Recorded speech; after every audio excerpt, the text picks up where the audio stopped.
Some mysteries refuse to fade with time. Hidden within the pages of history are events so strange, so deeply puzzling, that centuries of investigation have failed to uncover the truth. Imagine entire expeditions vanishing into the unknown, ancient artifacts appearing where they seemingly shouldn't exist, and unexplained phenomena leaving behind only questions.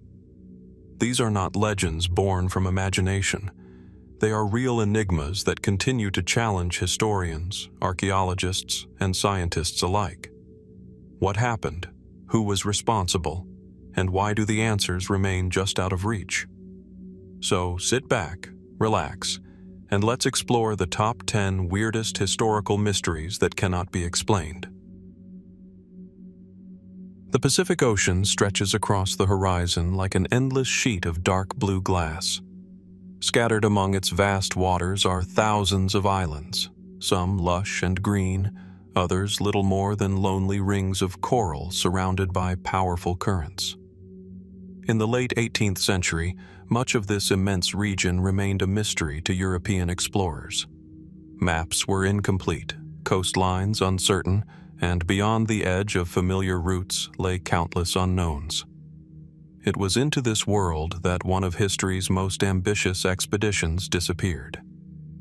In 1785, French naval officer Jean-François de Galaup, Comte de la Pérouse, departed from France at the head of a major scientific and exploratory mission. Commanding two ships, the Boussole and the Astrolabe, La Pérouse had been tasked with expanding geographical knowledge, conducting scientific observations, and strengthening France's presence in distant parts of the world. The expedition represented the spirit of the age of exploration. Its crews included not only sailors, but also scientists, engineers, artists, and naturalists. Together, they would travel farther than most people of their era could imagine. Over the next several years, the expedition crossed vast oceans and visited remote corners of the globe. La Pérouse explored coastlines in Alaska, sailed through East Asia, and ventured deep into the Pacific. Detailed journals and reports were regularly sent back to France whenever opportunities arose. Then, suddenly, the messages stopped. The last confirmed communication from the expedition came in early 1788 from Botany Bay in Australia. There, La Pérouse encountered British ships establishing a new settlement. He wrote letters describing the condition of his vessels and outlining future plans. The expedition appeared to be proceeding normally. After leaving Australia, however, the ships vanished. Months passed without news. Then years. No confirmed sightings followed.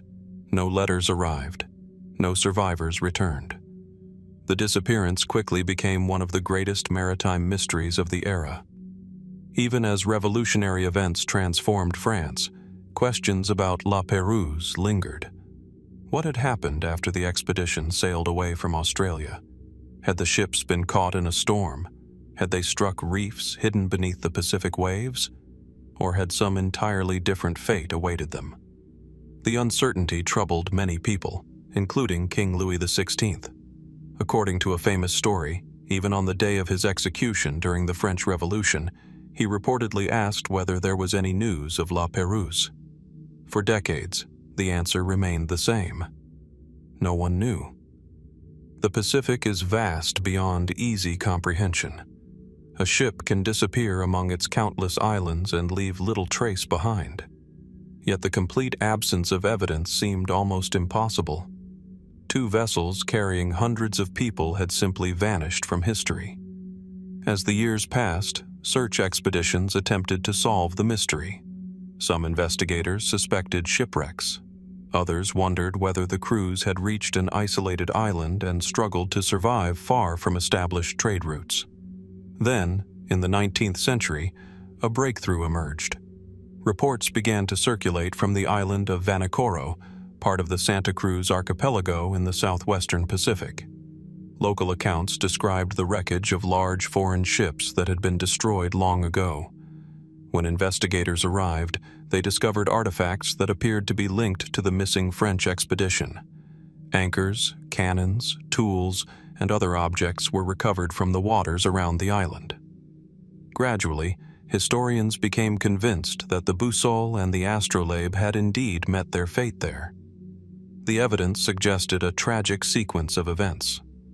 According to the most widely accepted reconstruction, both ships struck reefs near Vanikoro during severe weather. One vessel may have sunk almost immediately. The other may have remained partially intact long enough for survivors to reach shore. There, stranded on a remote island, they may have attempted to build a smaller vessel in hopes of escaping. Some accounts collected from local traditions appeared to support this possibility. Stories spoke of shipwrecked foreigners who lived among the islanders for a time before eventually departing on a newly constructed craft. But if some survivors escaped Vanikoro, where did they go? That question remains far more difficult to answer. No confirmed records describe the final fate of any group that may have left the island. If a rescue vessel was built, it too disappeared into the immense Pacific. This lingering uncertainty has created space for alternative theories. Some researchers have wondered whether survivors reached another island and died before making contact with passing ships. Others have speculated about conflicts with local populations, disease, starvation, or further shipwrecks. The Pacific environment is unforgiving, and even small mistakes could prove fatal. More speculative ideas have occasionally emerged as well. A few writers have suggested hidden encounters, secret discoveries, or lost settlements established far from known routes. These theories generally lack strong evidence, yet they continue to capture imaginations because of the mystery's many unanswered questions. What happened during the final days aboard the ships? What conversations took place as reefs appeared through storm-driven waves? Did sailors stand on the beaches of Vanikoro scanning the horizon for rescue that never came? And if survivors truly managed to construct another vessel, how far did they travel before vanishing once more? Modern archaeology has answered many aspects of the puzzle. Underwater investigations have confirmed the presence of expedition wreckage around Vanikoro, providing valuable clues about where the ships were lost. Compared to the complete uncertainty that once surrounded the case, historians now possess a much clearer picture. Yet clarity is not the same as certainty. The wrecks explain where the expedition ended, but they do not fully explain the human story that followed. Important details remain hidden beneath layers of time, scattered across reefs, submerged debris fields, and fragments of oral tradition passed down through generations. More than 2 centuries later, the disappearance of the La Pérouse expedition remains a reminder of how easily even major historical events can slip beyond the reach of complete understanding. Somewhere among the islands and waters of the Pacific, pieces of the story may still lie undiscovered, waiting quietly beneath the waves, holding answers to questions that have endured since 1788. Before moving to the next mystery, if you love deep dives into mysteries like this, I put together an entire ebook dedicated to the hidden secrets of ancient Egypt. The Egypt they don't cover in school, don't show in museums, and don't explain in mainstream documentaries. The link is right below this video. Now, let's get into the next mystery. If the disappearance of the La Pérouse expedition reminds us how easily people can vanish into the vastness of the sea, our next mystery reveals something perhaps even more unsettling. A day when it seemed as though the world itself had disappeared. Imagine standing in the forests of 18th century New England. There are no electric lights, no weather satellites, no modern forecasts. The rhythms of life are tied closely to the natural world, to the rising and setting of the sun, to the changing seasons, and to the predictable cycle of day and night. Then, without warning, daylight begins to fade. Not gradually, as it does at sunset, but strangely, unnaturally. The sky darkens, shadows deepen, birds fall silent. Farmers stop their work and stare upward. Across towns and villages, people watch as morning transforms into something that feels more like midnight. This was the Great New England Dark Day, one of the most unusual atmospheric events ever recorded in North American history. It occurred on May 19, 1780, and more than 2 centuries later, questions still linger about exactly what happened. The region affected by the darkness stretched across much of New England and parts of eastern Canada. Contemporary reports came from what are now Massachusetts, Connecticut, Rhode Island, New Hampshire, Maine, Vermont, and neighboring territories. Witnesses described a darkness so profound that candles were needed during the middle of the day. For many people living at the time, the event was terrifying. The 18th century was an age of faith, uncertainty, and limited scientific understanding. Strange celestial events often carried spiritual significance. Comets, eclipses, and unusual weather phenomena could be interpreted as warnings or omens.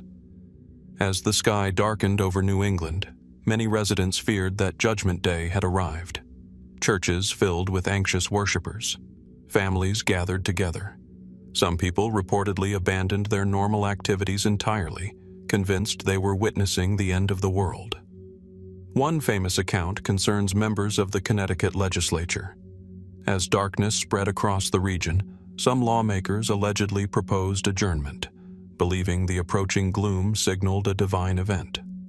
According to later retellings, one legislator argued that if the day of judgment had truly arrived, he preferred to be found faithfully performing his duties.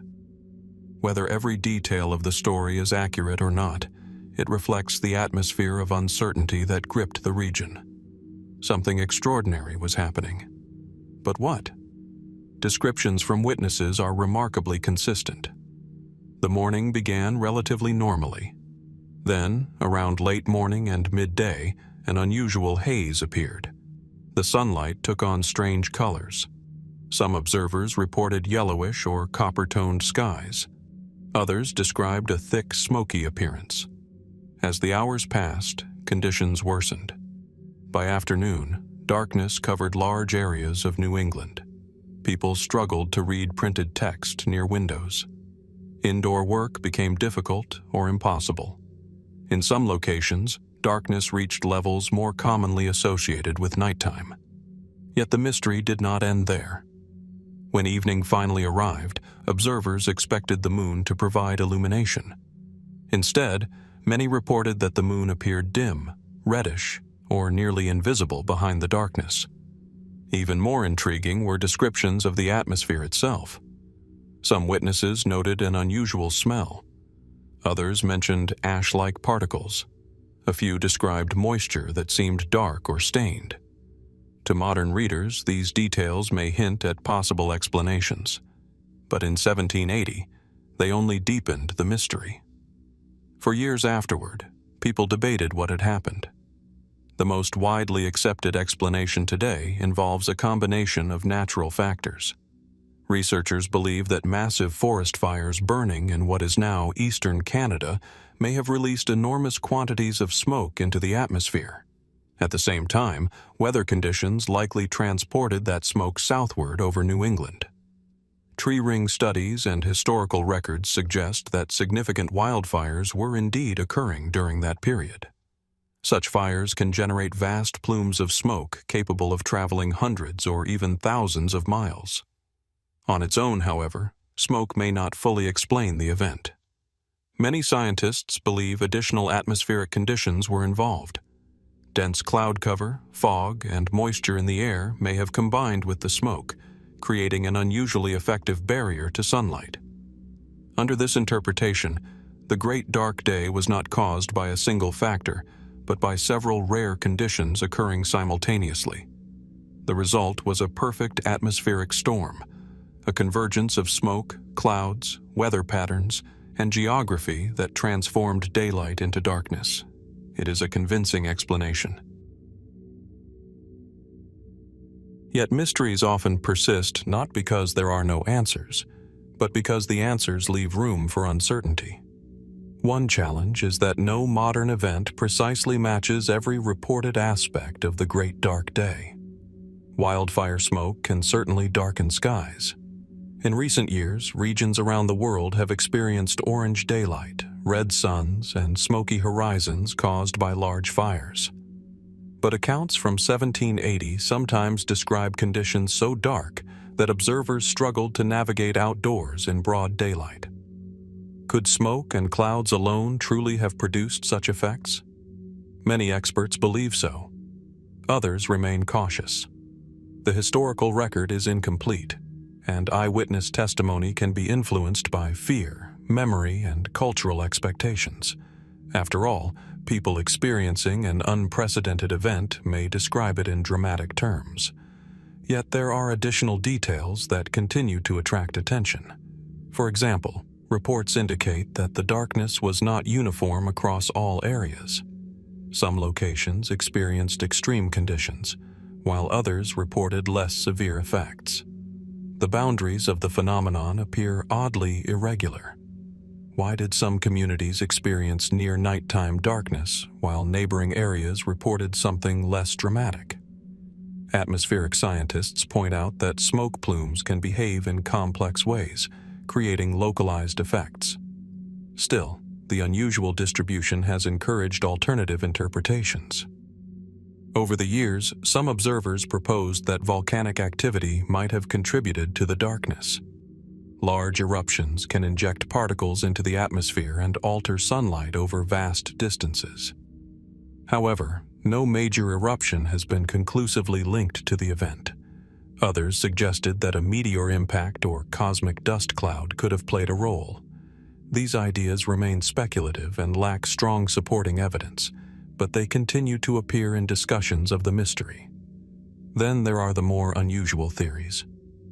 Because the event occurred during a period of intense religious belief, many contemporaries viewed it as a supernatural sign. Some interpreted the darkness through biblical prophecy. Others believed it represented divine intervention or a warning. Such interpretations reflected the worldview of the era rather than scientific investigation, yet they became an important part of the story. The Great Dark Day was not merely a meteorological event.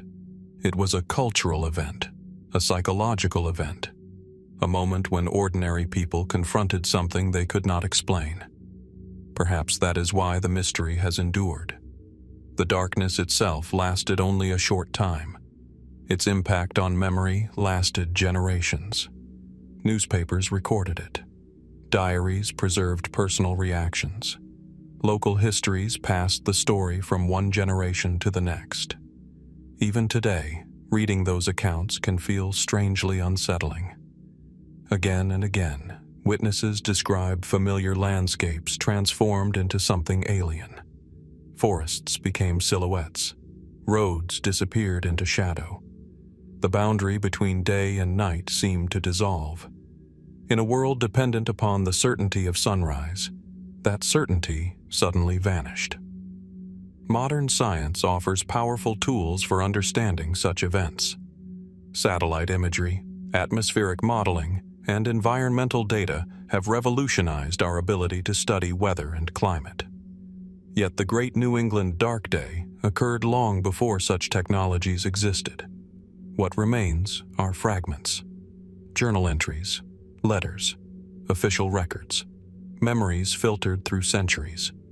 Together, they create a picture that is both clearer and more mysterious than it first appears. The broad outlines may be understood. Smoke from distant fires, unusual weather conditions, and atmospheric dynamics likely combined to produce one of the strangest days in recorded North American history. And yet there is a difference between understanding a mechanism and fully experiencing a mystery. No scientific explanation can completely recreate what it felt like to stand beneath that sky on May 19th, 1780. To watch daylight fade without warning. To hear animals react as though night had arrived. To light candles at noon. To wonder whether the world itself was changing. Perhaps that is why the Great Dark Day continues to fascinate historians, meteorologists, and mystery enthusiasts alike. The event sits at the intersection of science and human experience, where measurable facts meet fear, belief, and uncertainty. And somewhere within those shadows remains an enduring question. Even if we know what likely caused the darkness, do we truly understand everything that happened beneath that strange and silent sky?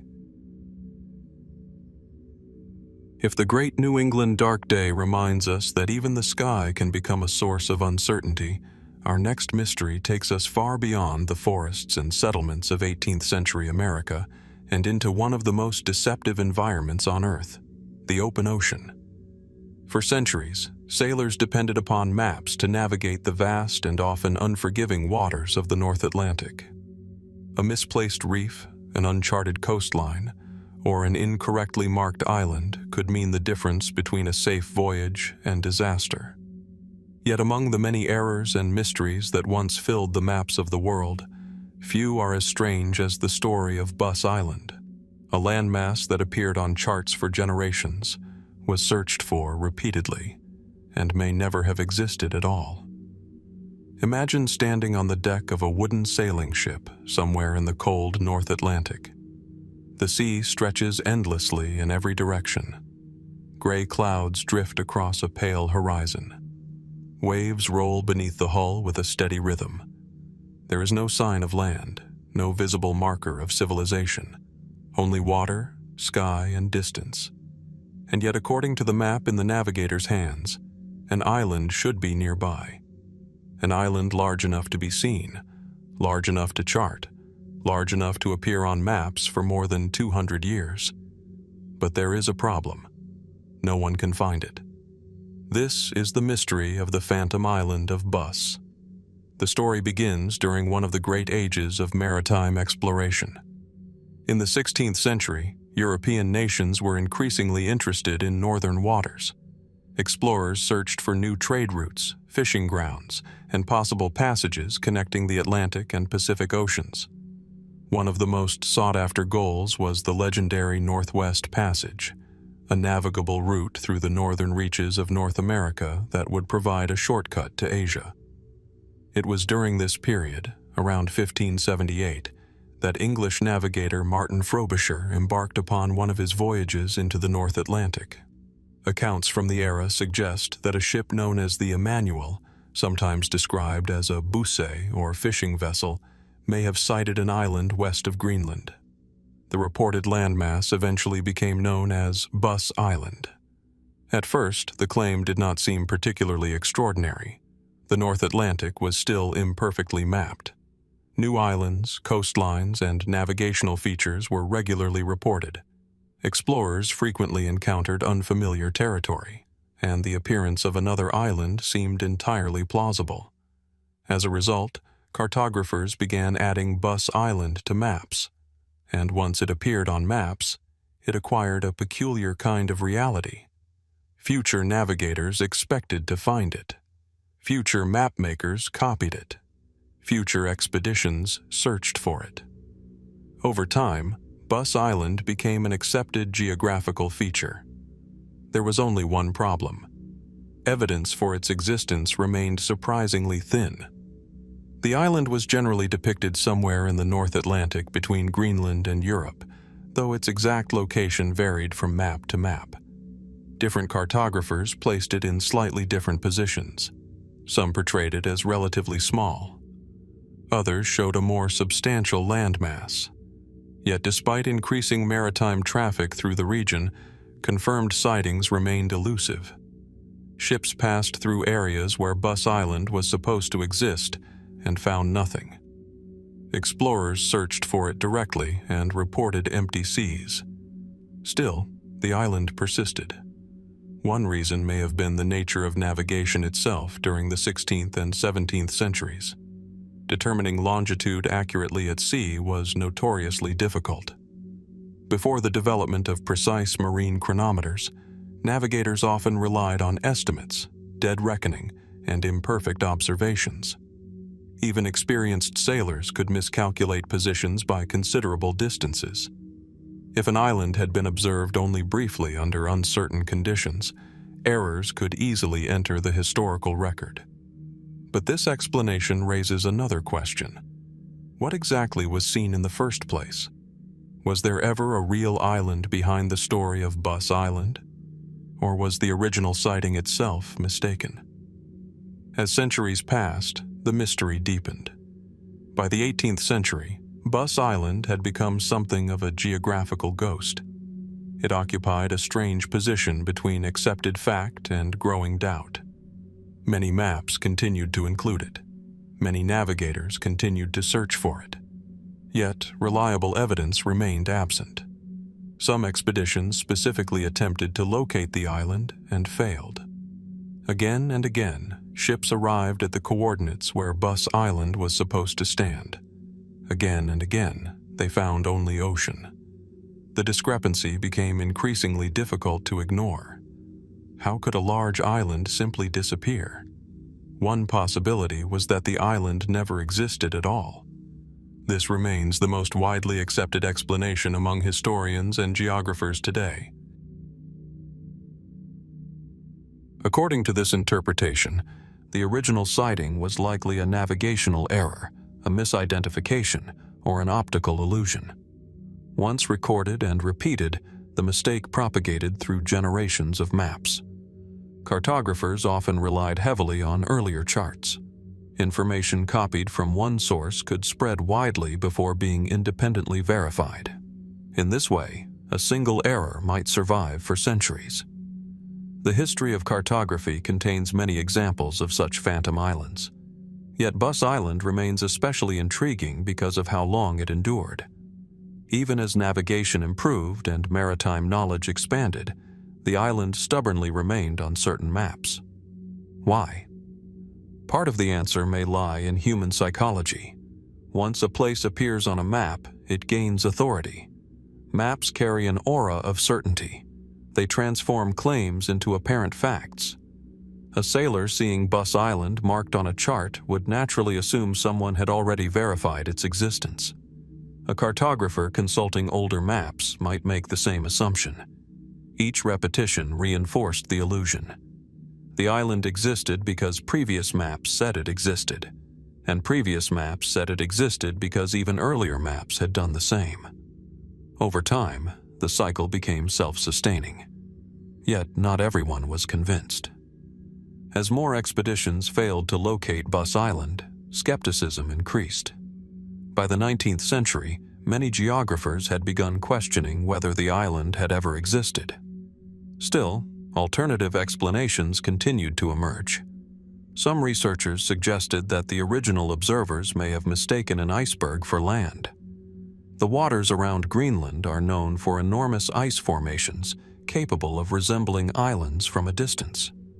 Under certain atmospheric conditions, ice cliffs can appear remarkably similar to rocky coastlines. A massive iceberg viewed briefly through fog or haze might create a convincing illusion. This theory has considerable appeal. The North Atlantic is filled with changing ice formations, and explorers unfamiliar with local conditions could easily misinterpret what they saw. Yet there are challenges. Icebergs drift and change shape, while some historical descriptions implied a more permanent feature. Could a temporary formation really have inspired a geographical belief that lasted centuries? Others point toward unusual atmospheric phenomena. The northern Atlantic is famous for optical illusions caused by temperature inversions and changing layers of air. One such phenomenon, known as a fata morgana, can distort distant objects dramatically. Mountains beyond the horizon may appear suspended in the sky. Ice formations may seem transformed into cliffs or coastlines. Entire landscapes can appear where none exist. To modern observers, such mirages can be startling even when their scientific cause is understood. For sailors centuries ago, they could be profoundly convincing. Could Bus Island have been a mirage? Could explorers have glimpsed distant ice, distorted by atmospheric conditions into what appeared to be a genuine island? Some scholars consider this possibility highly plausible, and yet uncertainty remains. Historical records from the original sighting are limited. Precise details are often difficult to verify. Much of the story has been filtered through generations of retellings, copied maps, and incomplete documentation. As with many historical mysteries, the evidence leaves room for interpretation. More speculative theories occasionally venture further. Some have suggested that Buss Island might have been a genuine landmass that later disappeared through geological processes. Perhaps it was an unstable volcanic formation. Perhaps erosion, seismic activity, or some other natural force destroyed it.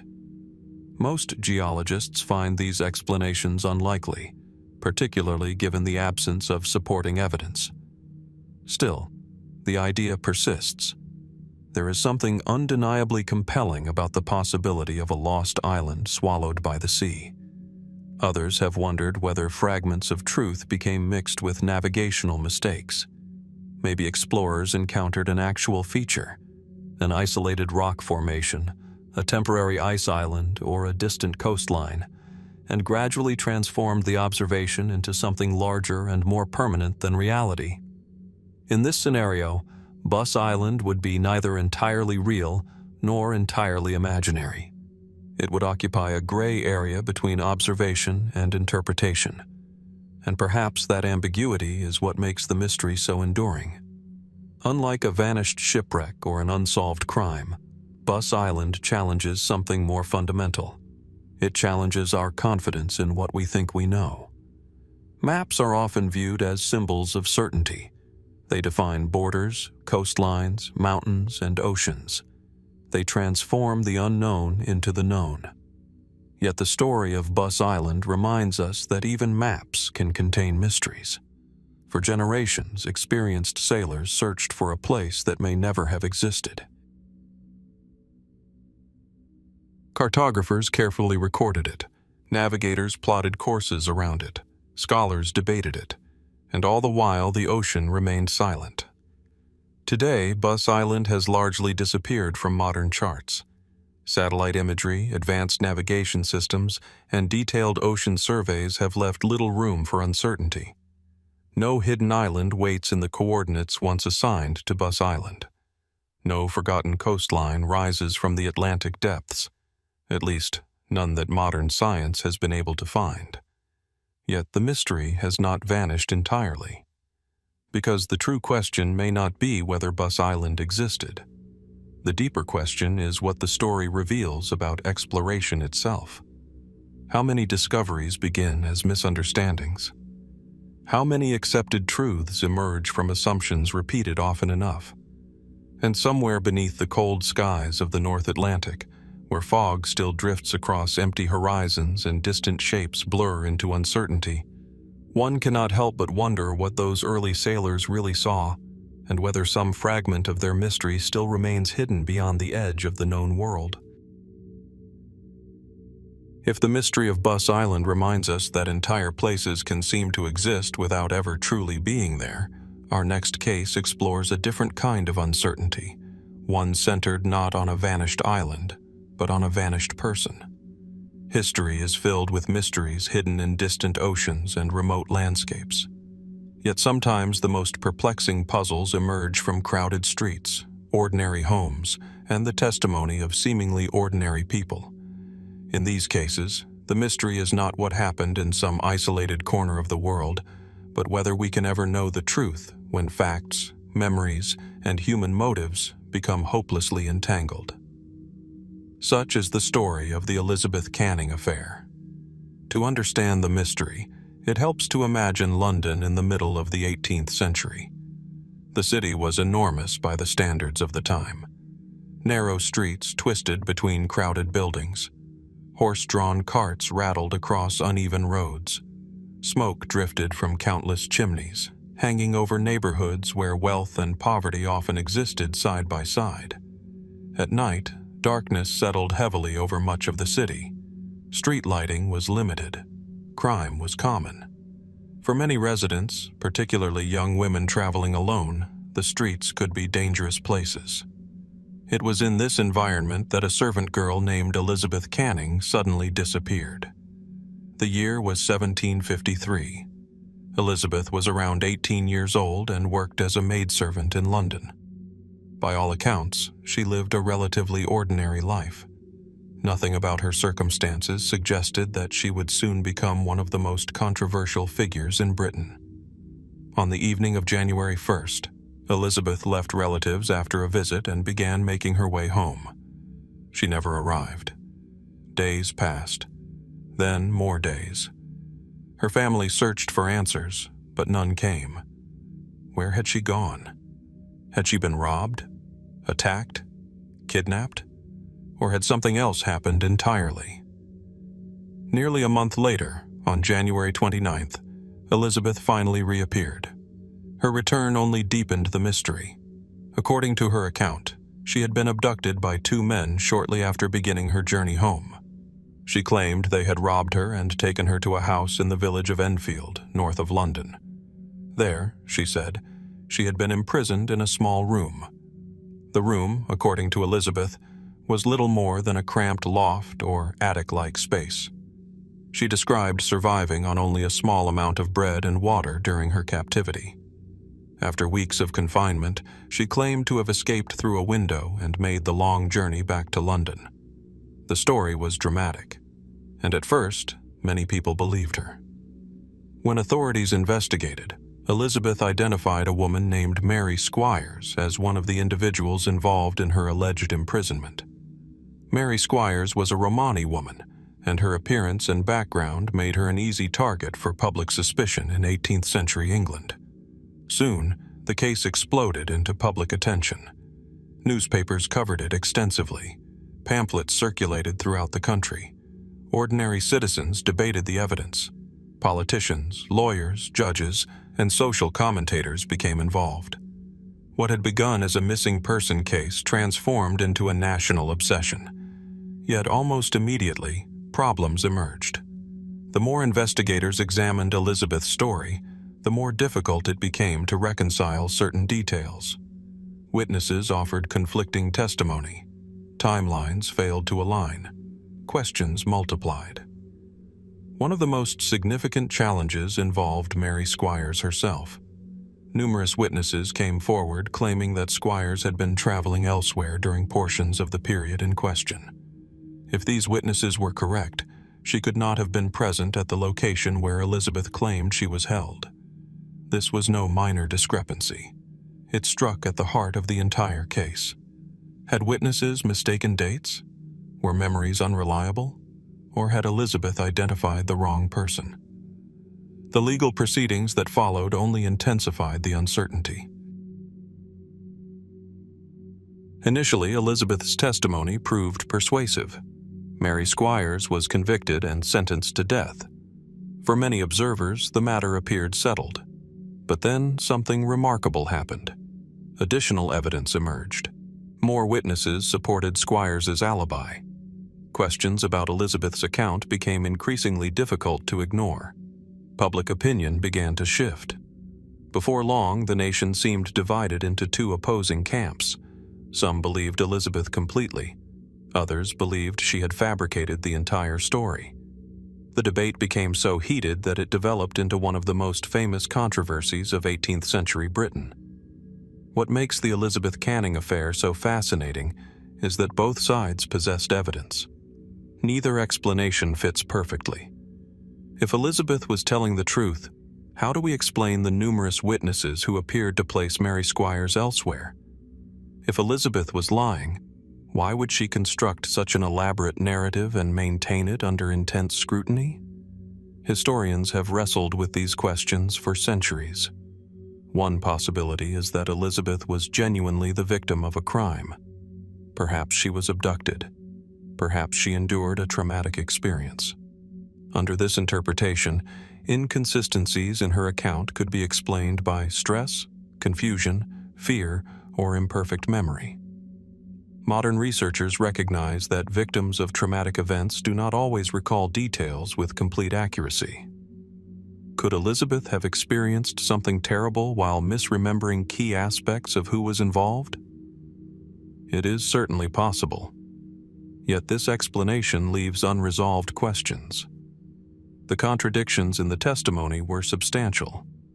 Some critics argued that they extended beyond ordinary memory errors. Another possibility is that Elizabeth deliberately fabricated parts or all of her story. Supporters of this theory point to the growing body of evidence that challenged her account. Perhaps she disappeared voluntarily. Perhaps she was attempting to conceal some aspect of her activities during the missing weeks. Perhaps the kidnapping narrative emerged afterward as a convenient explanation. But if so, where had she actually been? That question remains surprisingly difficult to answer. One theory suggested that Elizabeth may have been involved in a secret relationship and disappeared because of a pregnancy or other personal circumstances. Such situations carried enormous social stigma in 18th century England. A fabricated kidnapping story, while risky, might have appeared preferable to social disgrace. Yet hard evidence supporting this scenario is lacking. The theory remains speculative. Others have proposed that Elizabeth may have worked temporarily elsewhere during her disappearance and later invented the captivity story to explain her absence. Again, the evidence is incomplete. The problem with nearly every explanation is that it answers some questions while creating new ones, and that is precisely why the mystery has endured. The affair eventually reached a dramatic conclusion in court. Mary Squires received a pardon after significant doubts emerged regarding the conviction. Meanwhile, Elizabeth herself faced prosecution for perjury. She was ultimately convicted and sentenced to transportation, being sent overseas to what was then a British colony. Legally speaking, the courts had chosen a side. Yet legal outcomes do not always resolve historical mysteries. Even after the verdict, public disagreement continued. Many people remained convinced that Elizabeth had told the truth. Others considered her one of the most successful deceivers in British history. The debate persisted long after the principal figures had disappeared from public life. Part of the fascination lies in the unusual nature of the evidence. Unlike many historical mysteries involving missing artifacts or lost expeditions, the Elizabeth Canning affair revolves almost entirely around people. People observing, people remembering, people testifying, people believing, or refusing to believe. Every witness brought personal biases, assumptions, loyalties, and limitations. Every account passed through the imperfect filter of human perception. The result is a mystery that feels surprisingly modern. Even today, investigators, historians, and legal scholars confront similar challenges. How reliable is memory? How should conflicting testimony be weighed? What happens when sincere witnesses disagree? Can a person be mistaken without being dishonest? Can a convincing story emerge from a misunderstanding, or from a mixture of truth and fiction so intertwined that they can no longer be separated? The surviving records offer no simple answers. Instead, they provide fragments, court transcripts, newspaper articles, personal statements, public reactions. Each piece contributes to the puzzle, yet none completes it. Reading through the evidence today can feel like listening to two entirely different stories unfolding simultaneously. In one version, Elizabeth Canning is a courageous survivor who endured a terrifying ordeal and became trapped within a legal system unable to recognize the truth. In another, she is a skilled fabricator whose story captivated a nation before eventually collapsing under scrutiny. Between those possibilities lies a vast gray area. Perhaps the truth was more complicated than either side realized. Perhaps Elizabeth experienced events she later misunderstood. Perhaps some witnesses were mistaken while others were accurate. Perhaps important details vanished long ago, taking the final answer with them.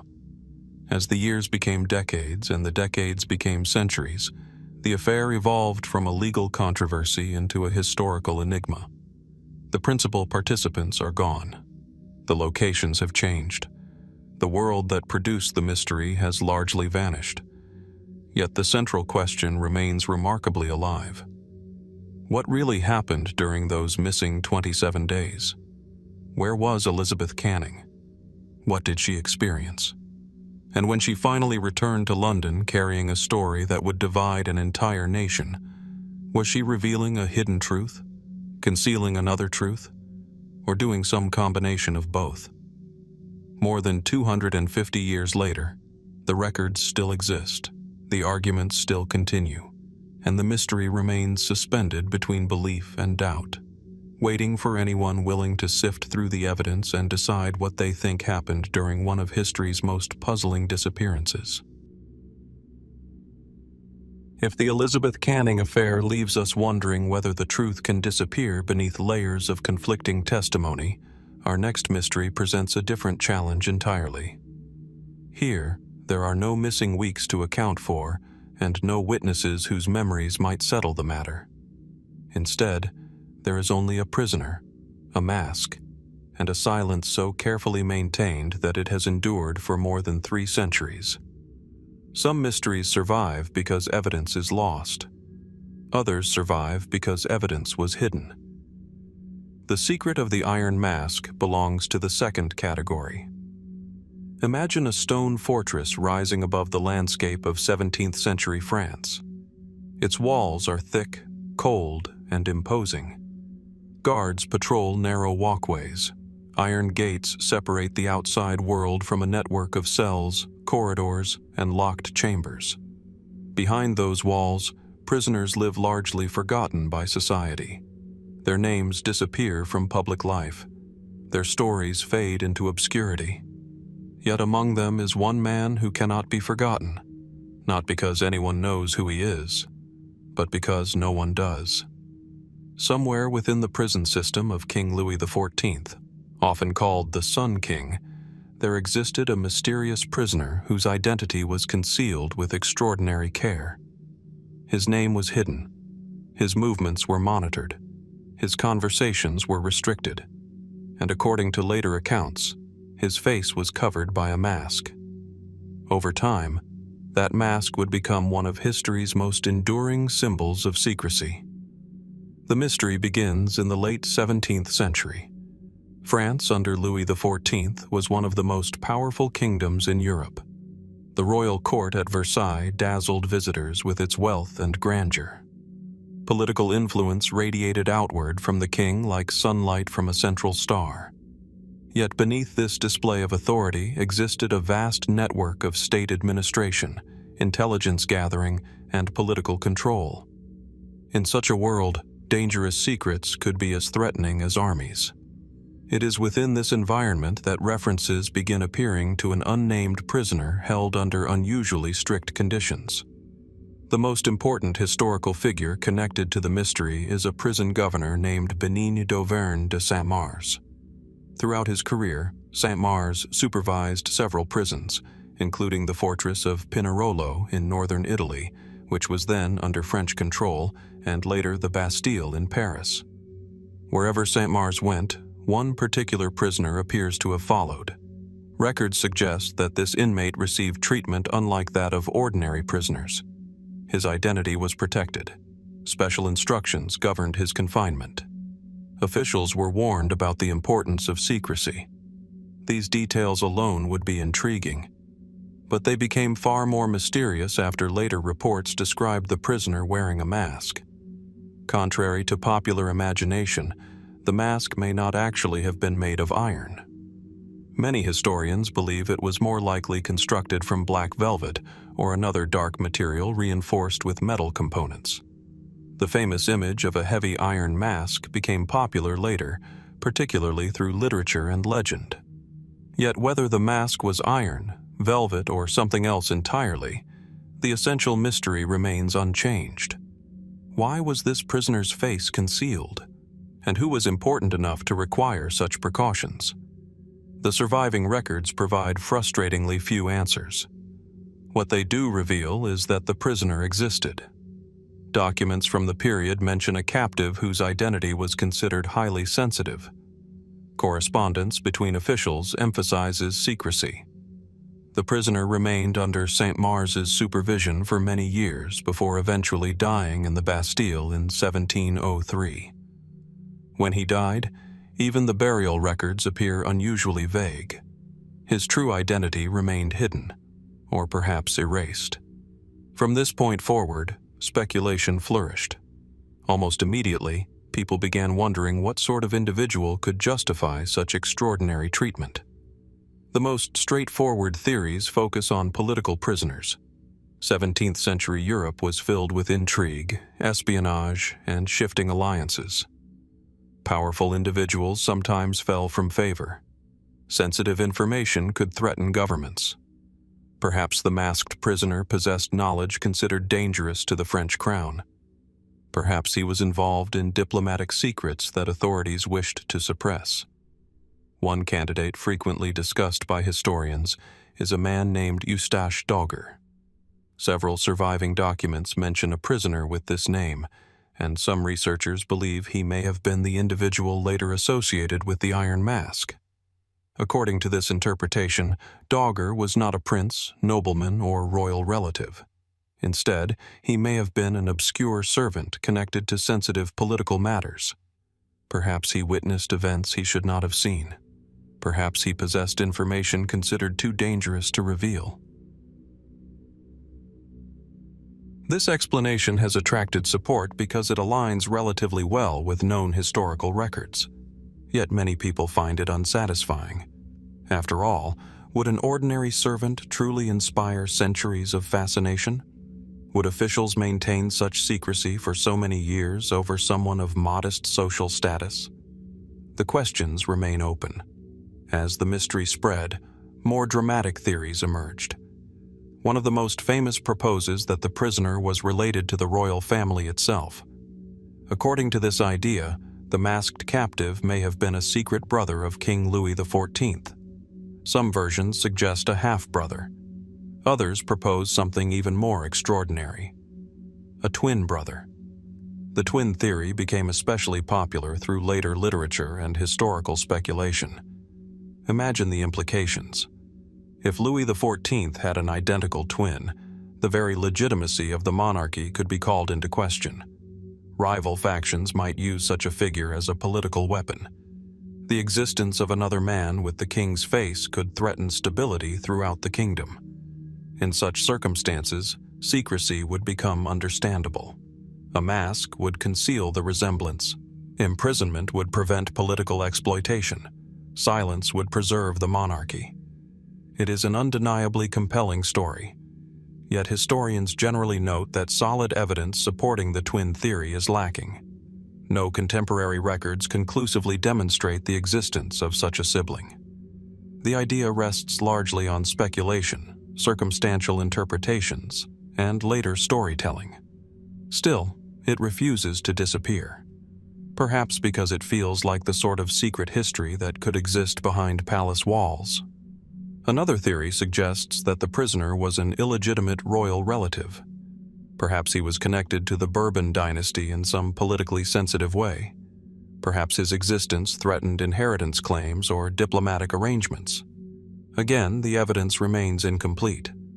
But the possibility continues to intrigue researchers. Other candidates have included disgraced nobles, military officers, diplomats, and even foreign agents.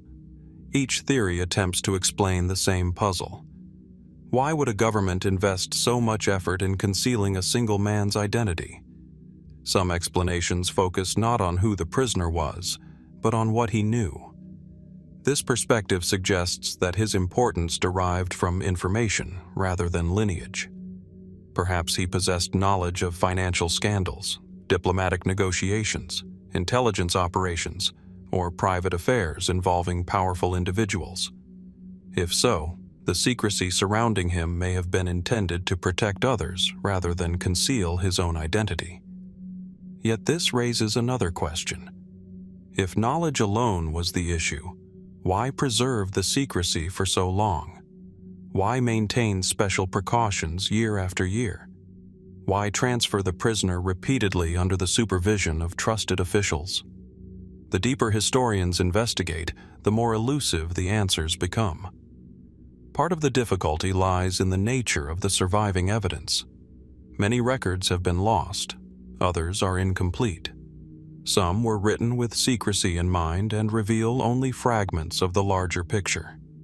Researchers often find themselves examining isolated references, trying to reconstruct an entire story from scattered clues. It is rather like exploring a ruined building with only a candle. Each new discovery illuminates a small section of the structure. The rest remains hidden in shadow. Over the centuries, the mystery grew far beyond the historical facts themselves. Writers, philosophers, and novelists became fascinated by the story. Perhaps the most influential was the French writer and philosopher Voltaire. While imprisoned in the Bastille years after the mysterious captive's death, Voltaire heard stories about the masked prisoner and helped popularize the legend. His writings transformed the mystery from an obscure historical curiosity into a subject of widespread fascination. Later authors expanded upon it further. The most famous literary adaptation came through the work of Alexandre Dumas. In his novels, Dumas embraced the dramatic possibility of a royal twin, creating a version of the story that captivated generations of readers. For many people today, the fictional narrative has become inseparable from the historical mystery itself. Yet the real story remains far less certain, and in some ways, far more intriguing. Because unlike fiction, history offers no definitive ending, only possibilities. Modern historians continue to analyze surviving documents, compare records, and evaluate competing theories. Many lean toward explanations involving Eustache Dogger or another relatively obscure prisoner connected to political secrets. These interpretations generally fit the documentary evidence most closely, but fitting the evidence is not the same as solving the mystery completely. Important gaps remain. The precise reasons for the prisoner's treatment are still debated.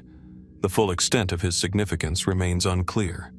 And perhaps most importantly, the extraordinary secrecy itself continues to demand explanation. The mystery also raises broader questions about power and memory. History often preserves the names of kings, generals, and conquerors. Yet here we encounter the opposite phenomenon: a man whose identity was intentionally hidden, a figure defined not by what is known, but by what was concealed. In a strange way, anonymity became his legacy. The mask transformed an individual into a symbol of secrets locked behind palace walls, a symbol of truths withheld from the public, a symbol of how history can be shaped not only by what is recorded, but by what is deliberately erased. Even today, visitors to old fortresses and museums associated with the mystery often find themselves drawn to the same question. Who was he? Not merely because the answer is unknown, but because the secrecy itself feels meaningful. Someone, somewhere, believed this identity mattered enough to hide. Someone decided that a name should vanish. Someone ensured that future generations would be left with questions rather than explanations. And perhaps that is why the story continues to resonate after more than 300 years. The records remain. The theories endure. The mask has become one of the most recognizable symbols in historical mystery. Yet behind that symbol stands a real human being whose true identity remains uncertain. A prisoner moved from fortress to fortress. A man watched carefully by his captors. A figure hidden from public view.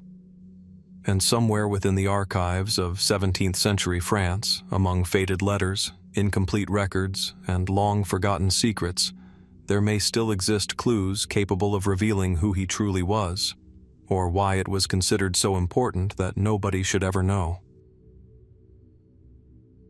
If the mystery of the Iron Mask leaves us searching for a hidden identity concealed behind walls of secrecy, our next story carries us far from the courts and prisons of Europe and into one of the most remote frontiers on Earth. Here, there are no royal conspiracies and no masked prisoners. Instead, There is ice, fog, storms, and an ocean so vast and unforgiving that entire chapters of history seem capable of vanishing within it. The 18th century was an age of exploration. Across the globe, empires competed to chart unknown coastlines, establish trade routes, and expand their understanding of distant regions. Blank spaces still occupied many maps. Entire island chains remained poorly documented. Vast stretches of northern ocean existed more as rumor than certainty. For the Russian Empire, one of the greatest geographical mysteries lay beyond Siberia. Far to the east, beyond forests, mountains, and frozen rivers, stretched a chain of windswept islands reaching toward North America. Today, they are known as the Aleutian Islands. But in the mid-18th century, much of this region remained only partially explored. It was into this uncertain world that Pyotr Krenitsyn sailed. Imagine standing on the deck of a wooden vessel somewhere in the North Pacific. Gray clouds hang low over the sea. Cold winds sweep across the water. Towering waves rise and fall beneath the hull. In the distance, volcanic peaks emerge briefly from the fog before disappearing once again. Nothing feels permanent here. Even the land itself seems uncertain. It is a landscape where navigation becomes difficult, visibility can vanish without warning, and survival often depends upon decisions made in moments of extreme pressure. This was the environment confronting Russian explorers during the 1760s.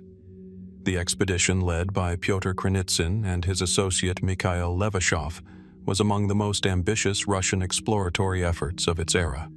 Its objective was straightforward in theory, but immensely difficult in practice. Survey the Aleutian Islands, map coastlines, gather information about geography, resources, and local populations, expand imperial knowledge of one of the world's least understood regions. The task sounded simple enough on paper.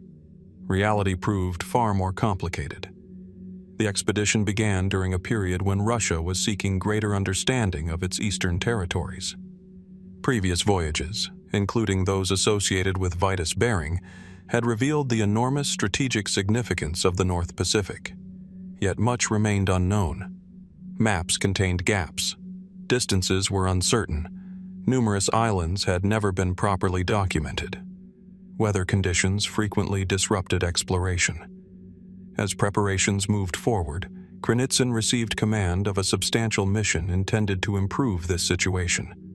Several vessels would participate. Crews would spread across vast distances. Observations would be gathered from some of the harshest maritime environments on Earth.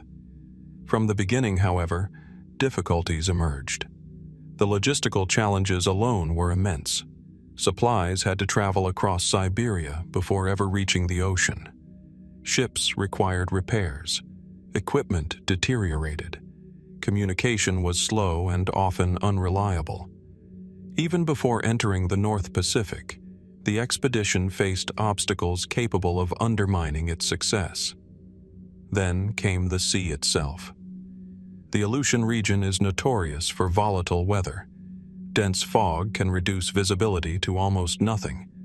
Powerful currents complicate navigation. Storms emerge rapidly and without mercy. Even modern vessels treat these waters with respect. For 18th century sailors, they represented a constant threat. As the expedition progressed, ships became separated. Crews found themselves isolated. Communication between different elements of the mission grew increasingly difficult. In some cases, explorers spent months without reliable contact with one another. The farther they traveled, the more fragmented the expedition became. Yet despite these challenges, important discoveries were made. New islands were mapped. Geographical observations expanded existing knowledge. The outlines of previously uncertain regions became clearer. Krenitsyn and his men contributed significantly to the understanding of the Aleutian chain. On the surface, this appears to be a story of exploration rather than mystery. But beneath the documented achievements lies a more complicated narrative. because while parts of the expedition were recorded, other aspects remained surprisingly unclear. Numerous records were lost. Important observations vanished. Some reports survived only in fragments. Others appear to have disappeared entirely. As a result, historians attempting to reconstruct the expedition often encounter gaps that remain difficult to fill. What exactly did the explorers see? What information failed to reach authorities? How many discoveries were made but never properly documented? The questions become even more intriguing when one considers the environment in which the expedition operated. The Aleutian Islands occupy a region shaped by earthquakes, volcanic activity, and constantly changing weather conditions. Entire coastlines can appear different depending on visibility. Mountains emerge from fog like apparitions. Volcanic peaks dominate horizons before vanishing into cloud cover. For sailors relying on 18th-century navigational tools, distinguishing certainty from illusion was not always easy. Some researchers have suggested that portions of the expedition's observations may have been affected by these conditions. Distances occasionally varied between reports. Geographical descriptions sometimes appeared inconsistent. Certain features proved difficult for later investigators to identify with confidence. Were these simply normal errors of exploration? Or do they hint at discoveries that were misunderstood, misrecorded, or subsequently lost? Most historians favor the simpler explanation. After all, navigation in the 18th century was inherently challenging. Mistakes were common. Yet the persistence of uncertainties continues to attract interest. The greatest mystery, however, concerns Krenitsyn himself. After years of exploration, hardship, and effort, the expedition eventually drew toward its conclusion. But the story did not end triumphantly. In 1770, Pyotr Krenitsyn died under circumstances that, while generally attributed to drowning, remain surrounded by limited and sometimes contradictory information. Most historical accounts indicate that he drowned in the waters near Kamchatka. Beyond that basic fact, details become less certain. The exact sequence of events is not entirely clear. Records are sparse, descriptions vary, and as with many events occurring on distant frontiers, the surviving documentation leaves room for interpretation. Was it simply an accident? The harsh conditions of the North Pacific certainly make such an explanation plausible. Countless sailors have lost their lives in similar circumstances. A sudden storm, a misstep, a small boat overturned by rough water. Any of these scenarios could have proven fatal. Most historians accept some variation of this explanation. Yet mysteries often emerge where documentation is incomplete. The lack of detailed contemporary records has encouraged speculation over the centuries. Could there have been factors never fully recorded? Did important information disappear alongside lost expedition documents? Was Krenitsyn carrying observations or discoveries that never reached official archives? There is no strong evidence supporting dramatic alternatives. Yet the absence of certainty invites questions, and questions tend to persist where answers are scarce. Another source of intrigue involves the broader legacy of the expedition. Despite its importance, many aspects of its work remained surprisingly obscure for years. The remoteness of the region contributed significantly to this problem. Information traveled slowly. Reports were copied, summarized, and sometimes altered. Original documents could be damaged, misplaced, or lost entirely. Historians studying the expedition often find themselves piecing together fragments scattered across different archives.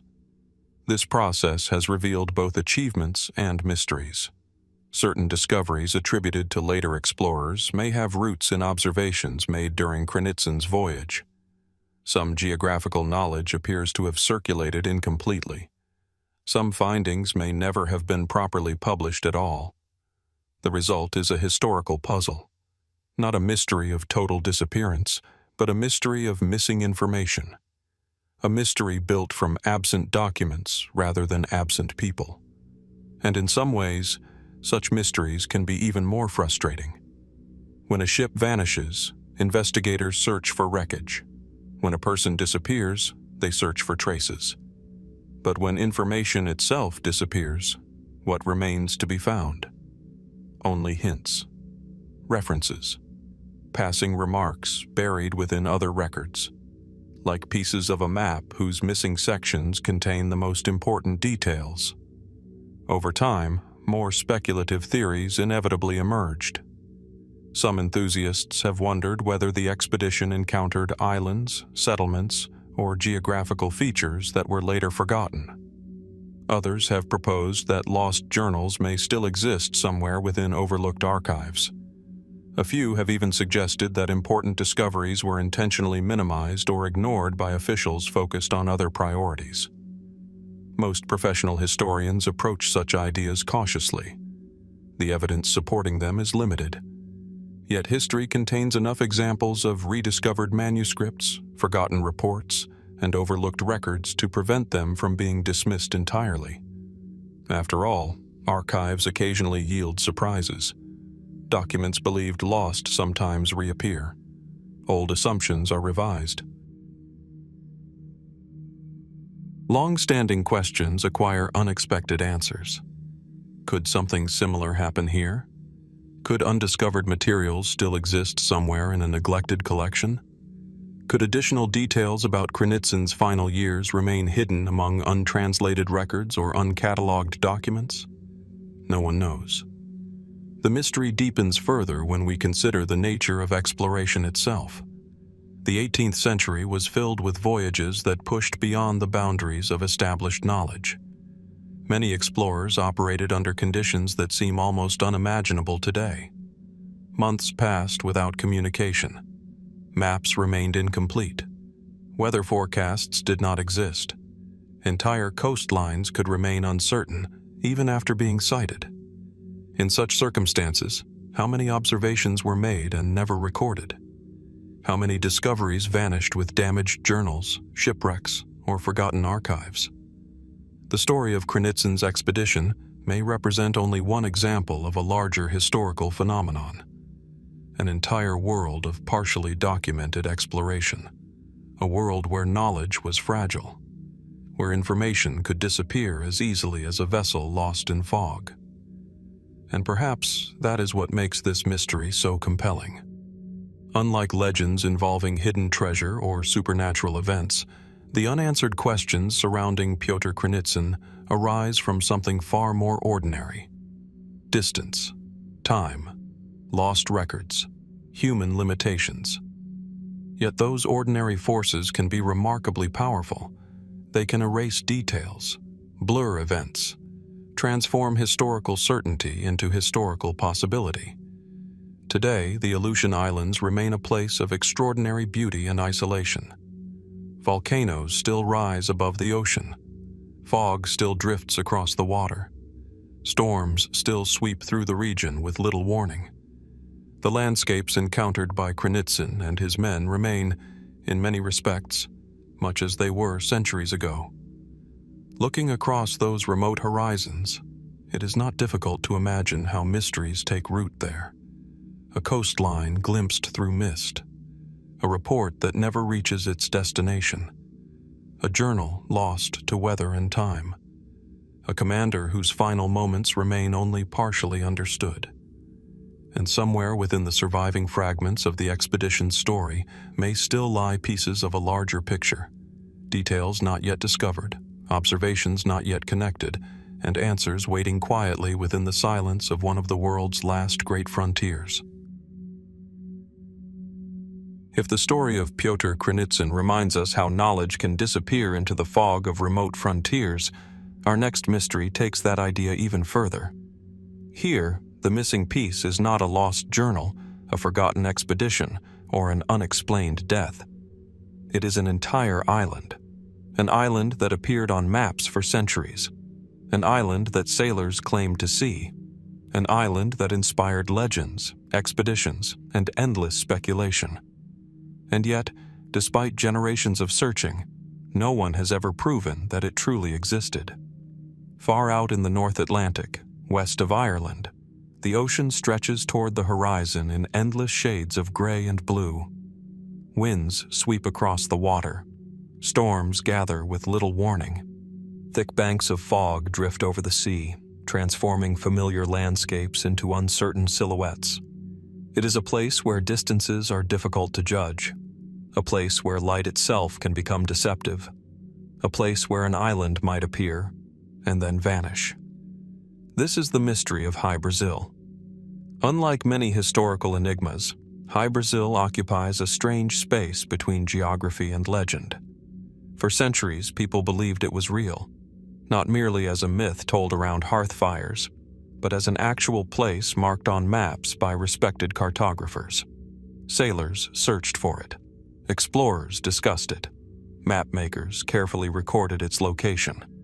Yet no expedition ever succeeded in permanently finding it. The story begins deep within Irish folklore.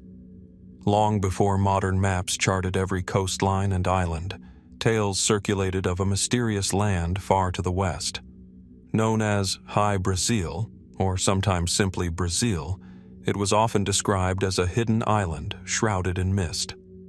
According to certain traditions, it could only be seen under rare conditions. Some stories claimed it appeared only once every 7 years. Others suggested that even when visible, it remained unreachable. These legends varied from region to region, but they shared a common theme. Hy-Brasil was there, and yet somehow not there. Close enough to glimpse, too distant to reach. Such stories might easily have remained within folklore. But something unusual happened. The island migrated from legend into cartography. In 1325, a map known as the Angelino-Dulcert chart included an island believed to represent Hy-Brasil. Over the following centuries, numerous maps continued to depict it. Its exact shape varied. Its position shifted slightly. Yet the island remained remarkably persistent. Some maps portrayed it as a circular landmass divided by a central river or channel. Others showed slight variations of the same distinctive design. Again and again, cartographers recorded its existence. This persistence raises an intriguing question. Why? Mapmakers of the medieval and early modern periods certainly made mistakes, but Hy-Brasil appeared on charts for hundreds of years. The island survived revisions, updates, and new geographical discoveries. Generation after generation, it remained. Was this merely tradition? Or were reports continuing to reinforce belief in its existence? Historical records suggest that attempts were made to locate the island. By the 15th century, sailors actively searched for it. Several expeditions reportedly sailed westward from Ireland, hoping to find the mysterious land. Some returned empty-handed. Others claimed partial success. And it is here that the mystery becomes particularly intriguing. Accounts emerged from individuals who insisted they had seen Hy-Brasil. One of the most frequently discussed stories dates to the 17th century. According to later reports, a Scottish sea captain named John Nisbet encountered an island matching descriptions of Hy-Brasil. The story varies depending on the source, but some versions describe a landing party that explored the island and encountered unusual inhabitants. In certain retellings, these inhabitants possessed advanced knowledge or mysterious abilities. Other versions are more restrained. As with many old maritime stories, separating fact from embellishment is difficult. Yet the account became part of the growing body of lore surrounding the island. The more people searched, the more stories accumulated. And the more stories accumulated, the more real the island seemed. From a modern perspective, the most straightforward explanation is that Hy-Brasil never existed. Most historians and geographers lean toward this conclusion. According to this interpretation, the island represents a combination of folklore, navigational errors, and cartographic tradition. Once early mapmakers included it, later mapmakers copied it. The process continued for centuries. Eventually, Hy-Brasil became a geographical assumption rather than a verified location. This explanation accounts for much of the evidence, yet it does not completely eliminate the mystery. After all, many phantom islands appeared briefly and disappeared quickly from maps once their non-existence became clear. Hy-Brasil proved unusually resilient. Why did belief in this particular island endure for so long? Part of the answer may lie in the Atlantic itself. The waters west of Ireland are notorious for unpredictable visibility. Fog banks can transform distant objects into unfamiliar shapes. Atmospheric conditions can create remarkable optical illusions. One phenomenon often mentioned in discussions of Hy-Brasil is the superior mirage. Under certain conditions, temperature inversions bend light in unusual ways. Objects beyond the horizon may appear elevated, distorted, or displaced. Distant coastlines can seem much closer than they actually are. Features that should be invisible become visible. Shapes emerge from empty ocean and linger just long enough to convince observers they are real. To sailors navigating centuries ago, such illusions could be profoundly convincing. Imagine spotting what appears to be land after days at sea. A dark shape emerges through the mist. Cliffs seem visible. A coastline takes form. Then, as conditions change, it disappears. Would you doubt your own eyes? Or would you conclude that the island itself had vanished? Some researchers believe that recurring atmospheric mirages may have played a major role in the Hy-Brasil legend. Perhaps distant sections of the Irish coast or other landforms occasionally appeared distorted on the horizon.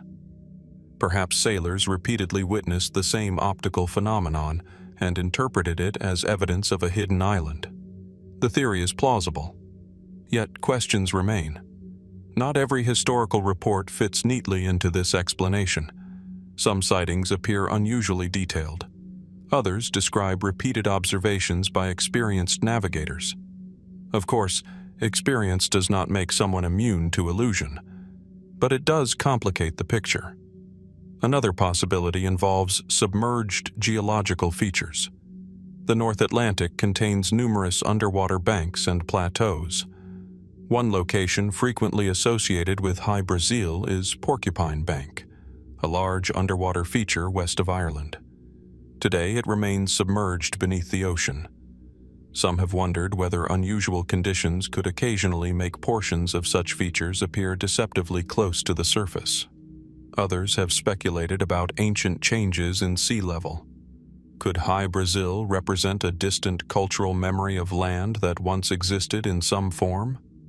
Most geologists find little evidence supporting the idea of a recently submerged island matching the traditional descriptions. Still, the possibility continues to attract interest. Whenever an island exists simultaneously in folklore and geography, speculation tends to flourish. Over time, theories surrounding Hy-Brasil grew increasingly imaginative. By the 19th century, some writers associated the island with lost civilizations. Others linked it to Atlantis. Still others suggested it served as a gateway to hidden realms or unknown dimensions. Such ideas belong largely to the realm of mythology and speculation rather than documented history. Yet they reveal something important about the mystery. Hy-Brasil had become more than an island. It had become a symbol of the unknown waiting beyond familiar horizons. A symbol of places that seem almost discoverable but remain forever out of reach. Interestingly, the mystery did not disappear with the arrival of modern science. Even in the 20th century, reports occasionally surfaced from individuals claiming unusual sightings west of Ireland. Most of these accounts are anecdotal. Many can likely be explained by atmospheric phenomena, yet they demonstrate the enduring power of the legend. People continued looking, and in some cases, they continued believing. Perhaps this persistence tells us something fundamental about human nature. We are drawn to mysteries that occupy the border between possibility and impossibility. A completely imaginary place holds limited fascination. A fully documented place holds limited mystery. Hy-Brasil exists somewhere between those extremes. Its story contains just enough evidence to encourage curiosity, just enough uncertainty to prevent closure. The island's long history on maps is especially revealing. Maps are often viewed as records of established knowledge. They define coastlines, mountains, rivers, and nations. Yet throughout history, maps have also reflected hopes, assumptions, rumors, and incomplete information. Hy-Brasil reminds us that cartography was once an evolving conversation between observation and imagination. What people believed could shape what people drew, and what people drew could influence what future generations believed. For centuries, sailors sailed past a location where maps promised land. Sometimes they saw nothing. Sometimes they reported glimpses. Sometimes they returned with stories. The ocean offered no definitive answer. Even today, standing along Ireland's western coast on a misty evening, it is easy to understand how such legends began. The Atlantic horizon often appears uncertain. Light shifts constantly. Clouds merge with sea and sky. Distant forms seem to emerge from nowhere. The landscape itself encourages wonder. Somewhere beyond that horizon, generations of sailors searched for a place that may never have existed, a place that occupied maps for hundreds of years, a place described in legends, pursued by explorers, and debated by scholars. Perhaps Hy-Brasil was nothing more than a cartographic error reinforced by folklore. Perhaps it was an optical illusion repeatedly mistaken for reality. Perhaps it was a combination of many small misunderstandings gradually woven into a larger narrative. Or perhaps the true explanation remains more complicated than any single theory suggests. Because the enduring mystery of Hy-Brasil is not merely whether an island existed. It is how an idea became so powerful that it crossed the boundary between myth and geography. How stories became coordinates, how legends became landmarks, and how generations of intelligent, experienced people came to believe that somewhere beyond the western horizon lay a hidden land waiting to be found. Today, modern satellites survey every corner of the Atlantic. Advanced navigation systems track ships with remarkable precision.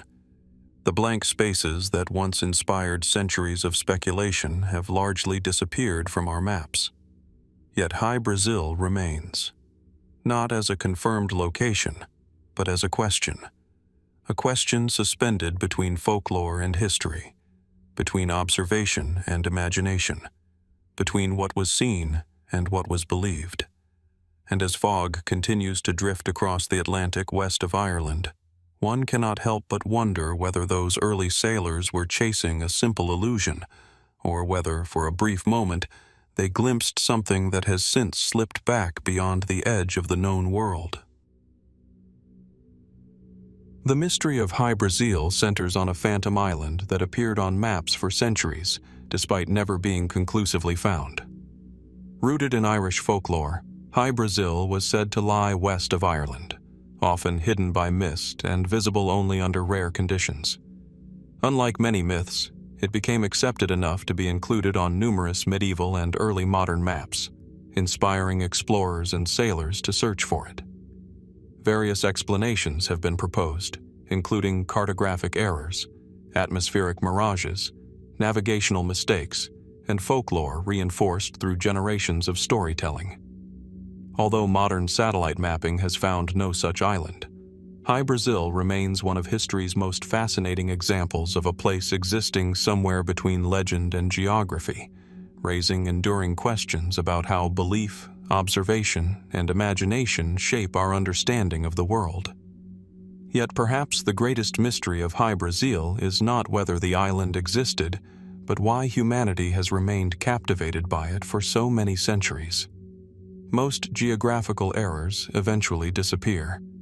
As exploration advances and maps become more accurate, mistaken locations are corrected and forgotten.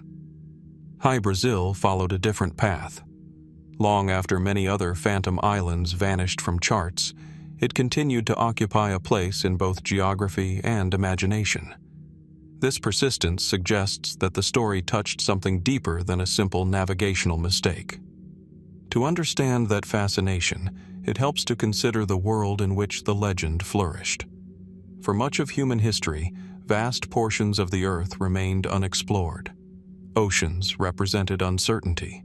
Beyond familiar coastlines lay regions that few people had ever seen. Every voyage carried the possibility of discovery. Sailors might encounter unknown islands, strange cultures, unexpected hazards, or landscapes that challenged existing beliefs about the world. In such an environment, stories of hidden lands felt entirely plausible. The Atlantic Ocean was not yet fully mapped. Many islands were discovered gradually over centuries. Some appeared unexpectedly during voyages. Others remained unknown to entire civilizations until explorers happened upon them. Against this backdrop, Hy-Brasil did not seem impossible. It seemed like a mystery waiting to be solved. This context helps explain why generations of sailors continued searching for it. They were not necessarily chasing a fantasy. They were pursuing a possibility.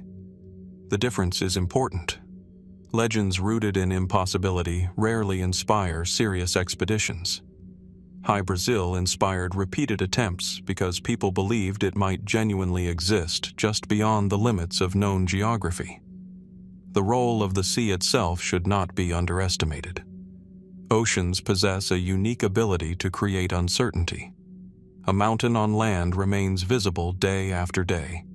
An island at sea can be concealed by weather, distance, fog, and atmospheric conditions.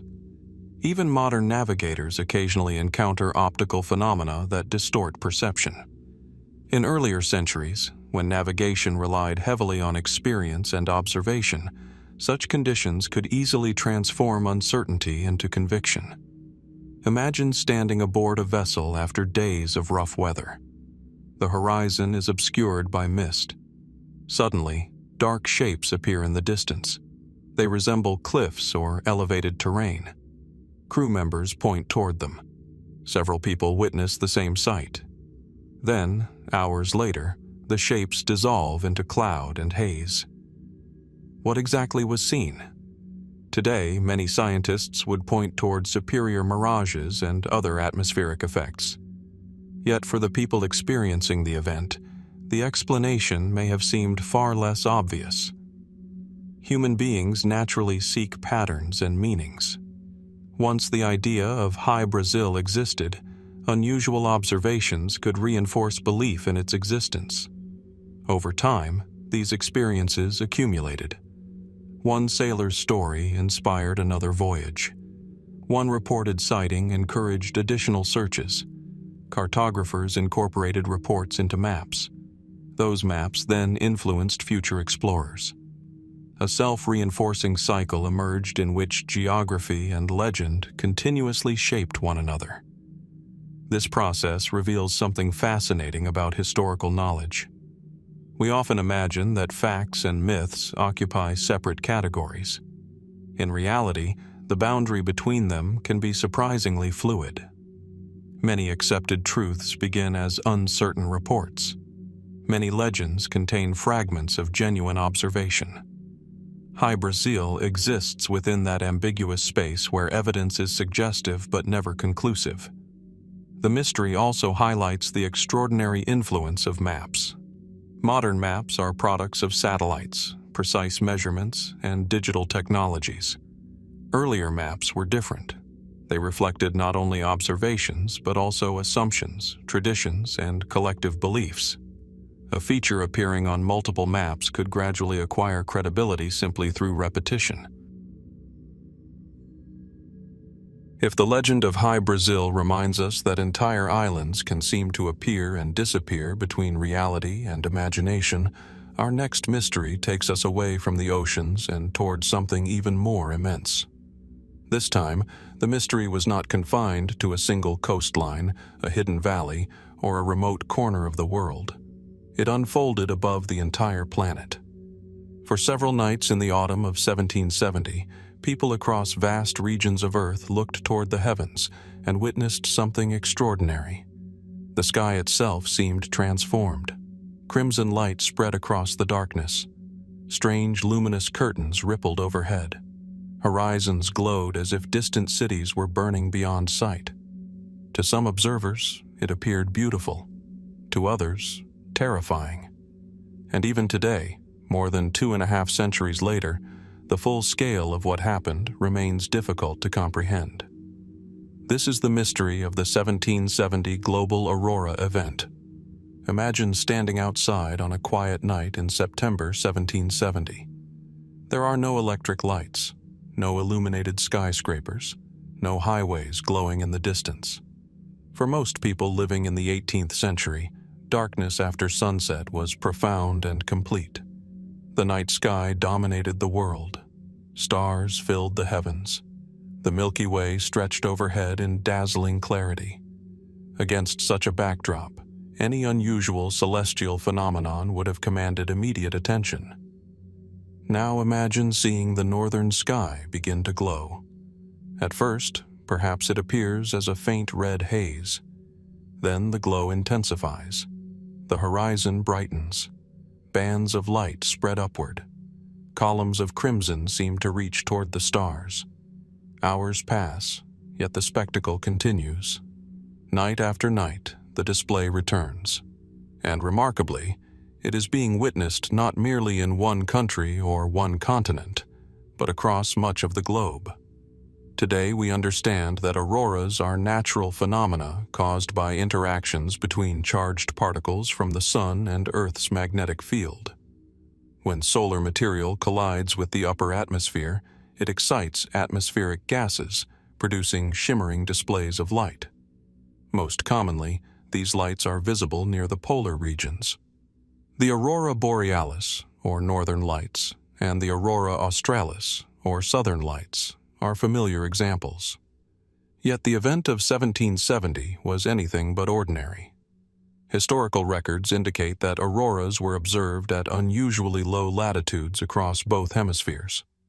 Reports emerged from East Asia, Europe, North America, and numerous other regions. Observers described skies glowing red for hours. Some accounts compared the light to vast fires. Others spoke of celestial armies, rivers of blood, or heavenly omens. The descriptions varied according to culture and circumstance, but a common theme united them. People were witnessing something exceptional. At the time, few understood what they were seeing. The science of solar activity had not yet developed. Sunspots were known to some astronomers, but their relationship to geomagnetic disturbances remained poorly understood. For ordinary people, the phenomenon seemed mysterious, perhaps even supernatural. In Japan, numerous records documented unusual red skies. Chinese observers recorded extensive atmospheric illumination. Across Europe, witnesses described brilliant displays extending far beyond the regions where auroras normally appeared. In parts of the world where such lights were almost never seen, the event caused confusion and alarm. What made the phenomenon particularly remarkable was its duration. Many auroral storms last for a night or two. The 1770 event appears to have persisted across multiple nights. Historical evidence suggests that intense activity continued for roughly 9 consecutive nights in September. This detail has fascinated modern researchers. An aurora visible at low latitudes is already unusual. An event of such intensity lasting for so long is far rarer. What could have caused it? To answer that question, scientists turned not only to historical records, but also to the sun itself. Modern studies of preserved observations indicate that an enormous sunspot group was visible around the same period. Contemporary astronomers recorded sunspots of extraordinary size. Some estimates suggest the active solar region may have been several times larger than those associated with many modern geomagnetic storms. If these observations are correct, they provide a compelling clue. Today, researchers believe the event was likely triggered by a series of powerful solar eruptions known as coronal mass ejections. These eruptions release enormous quantities of charged particles into space. When directed toward Earth, they can interact with the planet's magnetic field, producing geomagnetic storms. Under normal circumstances, such storms create auroras near the poles. But exceptionally powerful storms can push auroral activity much farther south and north than usual. The 1770 event appears to have been one of these extreme cases. In fact, some scientists have suggested that it may rival or even exceed the famous Krenitsyn event of 1859 in certain respects. The Krenitsyn event is often considered the most powerful geomagnetic storm in recorded history. It disrupted telegraph systems and produced auroras visible in unexpected locations around the world. Yet the 1770 storm may have lasted longer. Its geographical reach may have been similarly extraordinary, and because it occurred before the age of electrical infrastructure, its full impact is difficult to compare directly. This introduces one of the most intriguing aspects of the mystery.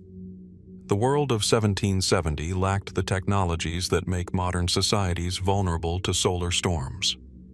There were no electrical grids, no satellites, no internet, no radio communications, no GPS systems.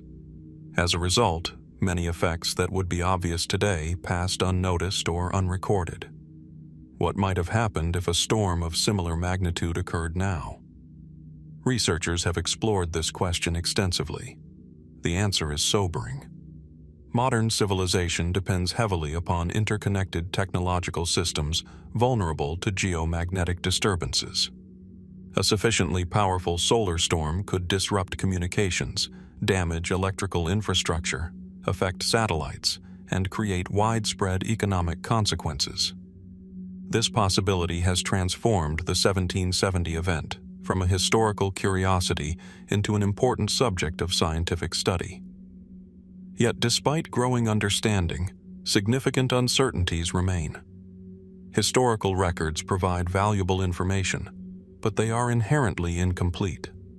Many observations were never written down. Others have been lost. Descriptions often reflect cultural interpretations rather than precise measurements. Researchers must reconstruct the event from fragments scattered across continents and languages. This process resembles assembling a puzzle with many missing pieces. Each diary entry adds a detail. Each astronomical observation contributes another clue. Each historical account helps refine the picture. But the complete image remains elusive. And it is within these gaps that mystery persists. One question concerns the true magnitude of the storm. Just how powerful was it? Some studies suggest the event ranks among the strongest geomagnetic disturbances of the last several centuries. Others caution that estimating intensity from historical records involves considerable uncertainty. Without modern instruments, precise measurements are impossible. Researchers must infer conditions indirectly. The result is a range of plausible interpretations rather than absolute certainty. Another mystery involves the unusual duration of the phenomenon. Why did the event persist for so many nights? One explanation proposes that multiple solar eruptions struck Earth in succession. Instead of a single burst of activity, a series of powerful coronal mass ejections may have arrived one after another. This scenario aligns with observations of large sunspot groups capable of producing repeated eruptions. Yet the exact sequence remains uncertain. How many eruptions occurred? How closely were they spaced? What conditions within Earth's magnetosphere amplified their effects? The answers remain subjects of ongoing research. Historical observers, of course, had their own interpretations. For many people, the glowing skies carried symbolic meaning. Throughout history, unusual celestial events have often been viewed as omens. Comets, eclipses, meteors, and auroras frequently inspired religious, political, or supernatural explanations. The 1770 auroras were no exception. Some communities interpreted the red skies as warnings of war or disaster. Others viewed them as divine signs. Still others simply recorded what they saw, uncertain of its significance. These reactions reveal something important about the relationship between mystery and perception. The same phenomenon can inspire entirely different interpretations depending upon the knowledge available at the time. An 18th century farmer witnessing crimson skies might perceive a supernatural message. A modern scientist sees evidence of solar plasma interacting with Earth's magnetic field. Yet both are responding to the same extraordinary event. And in a sense, both confront uncertainty. Even today, despite sophisticated technology and advanced solar physics, many questions about extreme space weather remain unanswered. The sun itself remains a source of mysteries. We understand far more than our ancestors did, yet we continue to discover new complexities within solar activity. How often do truly extreme storms occur? What determines their maximum intensity? Could events significantly larger than those recorded in modern history be possible? Evidence from tree rings and ice cores suggests that exceptionally powerful solar events have occurred in the distant past. Some researchers point to isotopic anomalies indicating bursts of cosmic radiation far exceeding recent observations. These findings hint that the 1770 event, remarkable as it was, may not represent the upper limit of what the sun can produce. Such possibilities inevitably inspire speculation. Over the years, some writers have proposed alternative explanations for historical auroral events. Suggestions have ranged from unusual atmospheric phenomena to more exotic ideas involving cosmic influences. Most scientists remain firmly focused on solar activity as the primary cause, supported by substantial evidence. Yet the sheer scale of the event continues to encourage curiosity. After all, few natural phenomena possess the power to transform skies across much of the world simultaneously. Few events connect distant continents through a shared experience of wonder and uncertainty. One of the most fascinating aspects of the 1770 auroras is their universality. People who would never meet one another stood beneath the same glowing sky. Farmers in Europe, merchants in China, fishermen in Japan, travelers in North America. Communities separated by language, culture, and geography all witnessed variations of the same celestial display. Most had no way of knowing that others were seeing it too. Yet they were connected by a phenomenon originating nearly 150 million kilometers away on the surface of the sun. There is something profoundly humbling about that realization. The event serves as a reminder that human history does not unfold solely on Earth. For all our attention to kingdoms, wars, discoveries, and political change, we remain participants in a much larger cosmic environment. The sun influences our world in ways both subtle and dramatic. Most of the time, those influences are gentle. Occasionally, they become impossible to ignore. The skies of September 1770 offered such a moment. A moment when the invisible forces linking Earth and sun became visible to millions. A moment when the heavens themselves seemed transformed.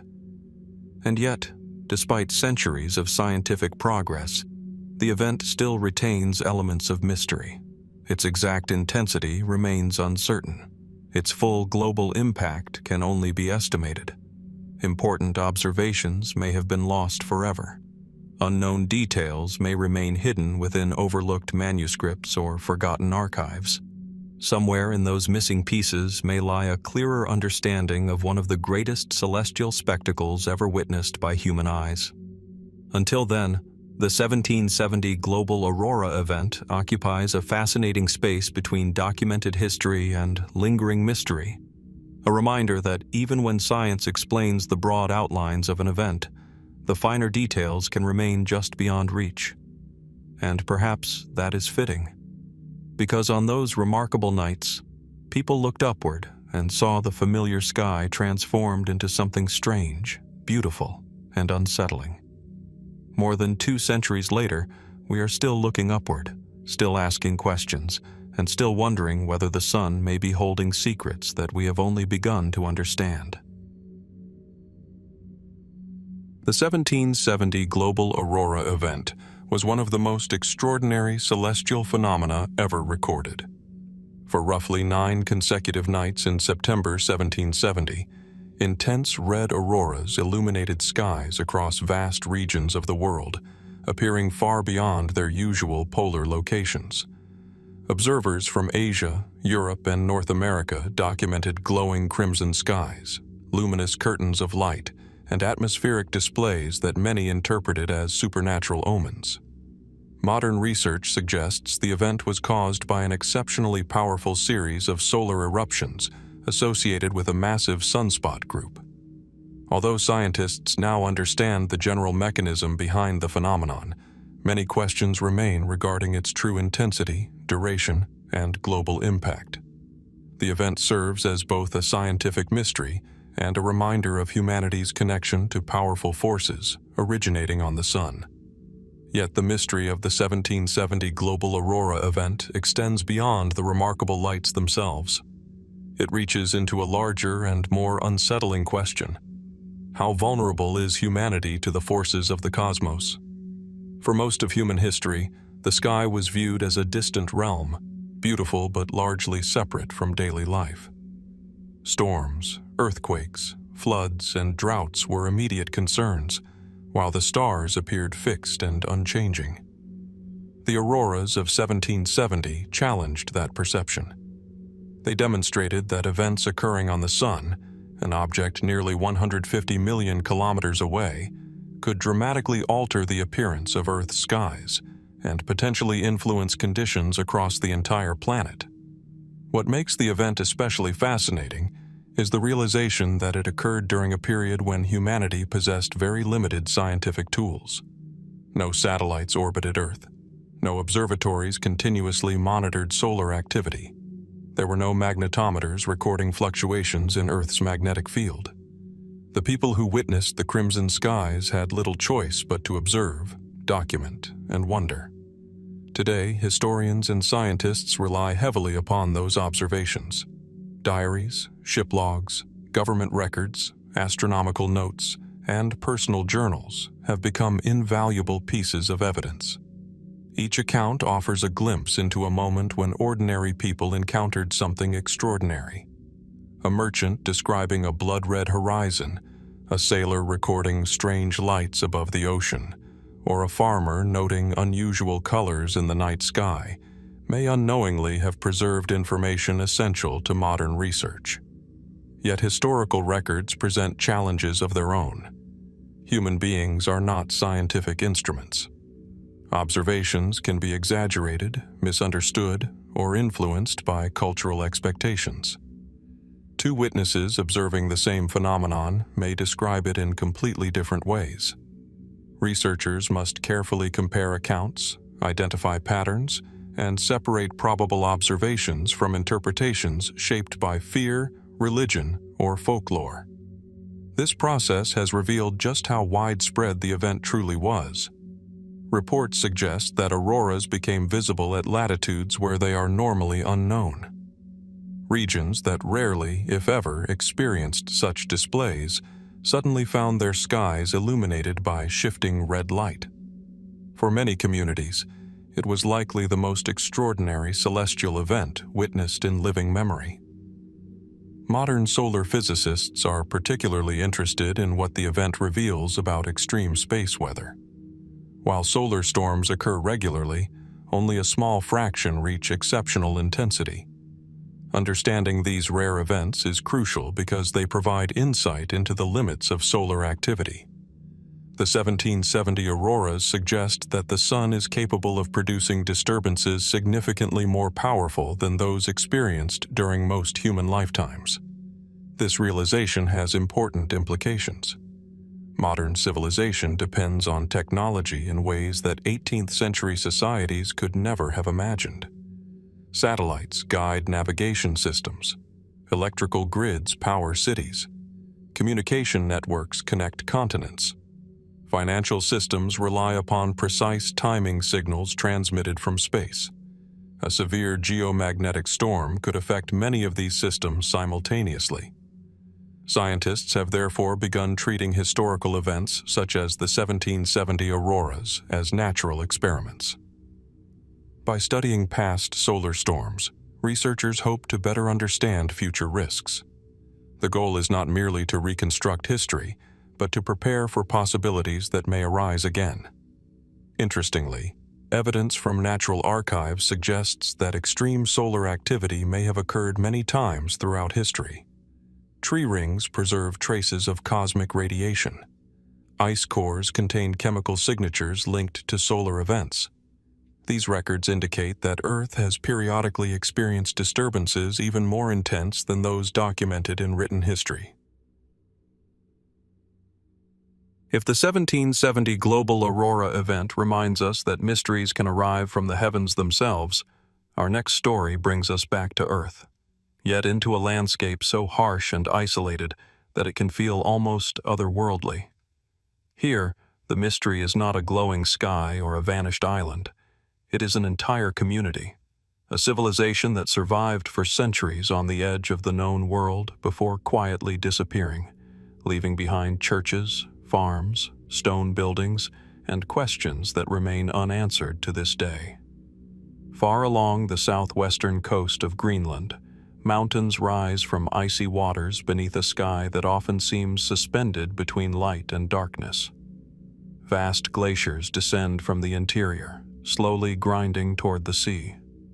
Fjords cut deep into the land, creating sheltered valleys where patches of green emerge during the brief Arctic summer. At first glance, it is difficult to imagine anyone choosing to settle here. Yet more than 1,000 years ago, people did exactly that, and for centuries, they appeared to thrive. Then, somehow, they vanished. This is the mystery of the vanished Norse settlements of Greenland. Imagine approaching Greenland by ship during the late 10th century. After days or weeks crossing the cold North Atlantic, the coastline finally emerges from the mist. Towering cliffs reflect sunlight across dark waters. Seabirds circle overhead. Inland, valleys open between mountains, revealing grasslands capable of supporting livestock during the warmer months. To weary sailors, the sight must have seemed promising. According to Icelandic sagas, the settlement of Greenland is closely associated with Eric the Red, the famous Norse explorer who arrived around the year 985. After being exiled from Iceland, Eric sought opportunities farther west and established colonies along Greenland's southwestern coast. The name Greenland itself has long inspired discussion. Some historians believe it was partly a marketing strategy, a name designed to attract settlers by emphasizing the region's more hospitable areas. Whether or not that was the intention, the effort succeeded. Over time, hundreds of settlers arrived. Eventually, thousands. Two principal settlements emerged. The Eastern Settlement, despite its name, lay in southwestern Greenland and became the larger population center. Farther north stood the Western Settlement. Together, these communities represented one of the most remote extensions of medieval European society. Life was never easy. The settlers raised cattle, sheep, and goats. They built churches and farms. They traded valuable resources such as walrus ivory with Europe. Archaeological evidence reveals a surprisingly organized society connected to the wider medieval world through trade, religion, and communication. For generations, the settlements endured. Ships traveled between Greenland, Iceland, and Norway. Churches conducted services. Families farmed the land. Children grew up knowing no other home. Then, gradually, something changed. The mystery is not that the settlements eventually disappeared. All societies face challenges. The mystery lies in how and why the disappearance unfolded. Historical records become increasingly sparse during the 14th century. Communication with Europe appears to have declined. Trade diminished. Reports grew infrequent. Then, almost without warning, the documentary trail fades away. One of the last known references to life in the Eastern Settlement concerns a wedding held at Valsey Church in 1408. The stone ruins of that church still stand today, remarkably preserved against the Arctic landscape. The wedding is significant because it represents one of the final clear historical glimpses into Norse Greenland. Afterward, silence begins to descend. Decades pass. Then more decades. Eventually, when European visitors returned in later centuries, they found no thriving Norse communities. The settlers were gone. Their churches stood empty. Their farms had fallen silent. Their story had become a mystery. The most widely accepted explanation involves climate change. Beginning around the 14th century, parts of the northern hemisphere entered a period often called the Little Ice Age. Temperatures declined. Growing seasons shortened. Sea ice increased. Conditions across Greenland became more challenging. For a society already operating near the limits of agricultural viability, even modest environmental changes could prove devastating. Evidence supporting this theory is substantial. Ice core data, climate reconstructions, and archaeological studies all suggest worsening environmental conditions during the period when the settlements declined. Pastures became less productive. Livestock faced greater hardships. Travel routes grew more dangerous. The climate explanation appears compelling. Yet it may not tell the whole story. After all, climate deterioration alone does not necessarily explain complete disappearance. People often adapt. They migrate. They change their economic strategies. Why did the Norse settlements vanish so completely? Some researchers point to economic factors. For centuries, Greenland's connection to Europe depended heavily on trade. Walrus ivory was particularly valuable during the medieval period. Ivory from walrus tusks was used in luxury goods, religious objects, and decorative carvings. But markets change. As alternative ivory sources became available, Greenland's economic importance may have declined. Trade voyages became less frequent. Essential supplies arrived less reliably. Isolation increased. A community already struggling with environmental pressures may have found itself increasingly cut off from external support. Others emphasize cultural choices. Archaeological evidence suggests that the Norse remained committed to many traditional European farming practices, even as conditions worsened. Meanwhile, the Inuit peoples of Greenland had developed highly effective methods for surviving Arctic environments. They relied extensively on marine resources, specialized hunting technologies, and adaptive strategies suited to northern conditions. Some historians have wondered whether the Norse were slow to adopt similar approaches. Did cultural traditions limit their flexibility? Did adherence to familiar practices make adaptation more difficult? The evidence is complex. Archaeological discoveries indicate that Norse Greenlanders did hunt seals and exploit marine resources more extensively than earlier researchers once believed. Yet questions remain regarding the extent of adaptation. Could greater flexibility have altered their fate? Or were environmental and economic pressures already too severe? Then there is the question of interaction with the Inuit. For many years, scholars debated the nature of contact between these populations. Historical records contain references to encounters, some peaceful and others potentially hostile. Norse sources sometimes refer to indigenous peoples using terms that are difficult to interpret fully today. Archaeological evidence confirms that both groups occupied overlapping regions during certain periods. But how extensive were their interactions? Did trade occur regularly? Were there conflicts? Did some Norse settlers eventually integrate into Inuit communities? The possibility is intriguing. Rather than imagining a sudden disappearance, some researchers suggest that portions of the population may have been gradually absorbed through cultural contact and intermarriage. If true, the settlers would not have vanished entirely. Instead, they would have become part of a different historical story. Yet, direct evidence remains limited. The theory cannot fully account for all aspects of the mystery. Another possibility involves migration. As conditions deteriorated, some Greenlanders may simply have left. Ships continued reaching Iceland and Norway intermittently. Perhaps families gradually relocated over generations. Perhaps no dramatic catastrophe occurred at all. Perhaps the settlements slowly emptied until too few people remained to sustain them. This explanation appeals to many historians because it requires no extraordinary event, and yet it leaves unanswered questions. If large-scale migration occurred, why do records reveal so little about it? Why is there no clear documentation describing the abandonment of entire communities? Again, the evidence grows frustratingly thin. The farther historians peer into the final decades of Norse Greenland, the more elusive certainty becomes. Over the centuries, more speculative theories emerged.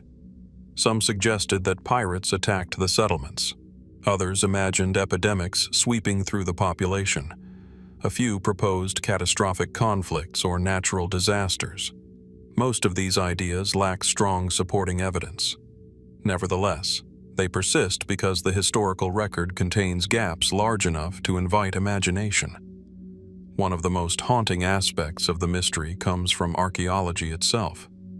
Excavations reveal signs of ordinary life continuing until surprisingly late periods. Tools remain where they were used. Churches show evidence of maintenance. Homes contain traces of daily activity. Nothing suggests an immediate apocalypse. Instead, the settlements appear to fade gradually. This gradual disappearance may actually make the mystery more unsettling. A dramatic catastrophe leaves clues. A slow decline often leaves only silence, and silence can be difficult to interpret. The ruins scattered across Greenland today embody that silence. Stone walls still stand against Arctic winds. Church foundations remain visible. Ancient farmsteads overlook fjords much as they did centuries ago. Visitors walking among these remains often describe a profound sense of isolation. The buildings feel abandoned, but not forgotten. It is as though the landscape itself remembers. Modern scientific techniques continue to provide new insights. Researchers analyze animal bones, pollen samples, ice cores, and ancient DNA. Each discovery adds another piece to the puzzle. Yet no single explanation has achieved universal acceptance. Instead, a broader picture emerges. Climate change, economic decline, isolation, social adaptation, migration, interaction with indigenous peoples. Each factor likely played a role. The mystery may not have one cause, but many. And perhaps that complexity is precisely why the story continues to fascinate us. The disappearance of the Greenland settlements challenges our assumptions about resilience and survival. These communities endured for centuries in one of the most demanding environments on Earth. They survived storms, isolation, and uncertainty. They maintained connections across vast oceans. They built churches, farms, and families at the edge of the known world. Then, little by little, they slipped from history. Today, the glaciers still move. The fjords still reflect the Arctic sky. The ruins still stand where generations of settlers once lived and worked. And somewhere within those silent stones lies a story that has never been fully recovered. Were the Norse ultimately defeated by climate, by economics, by isolation? Did some leave while others remained? Did entire families merge into neighboring cultures and disappear from written history? Or do important clues still lie hidden beneath Greenland's soil, waiting for future discoveries to reveal what truly happened to one of the most remote communities medieval Europe ever created?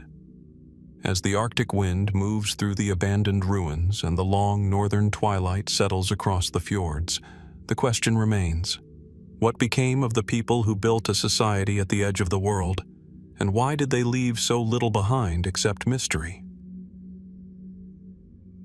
The mystery of the vanished Norse settlements in Greenland remains one of history's most enduring puzzles.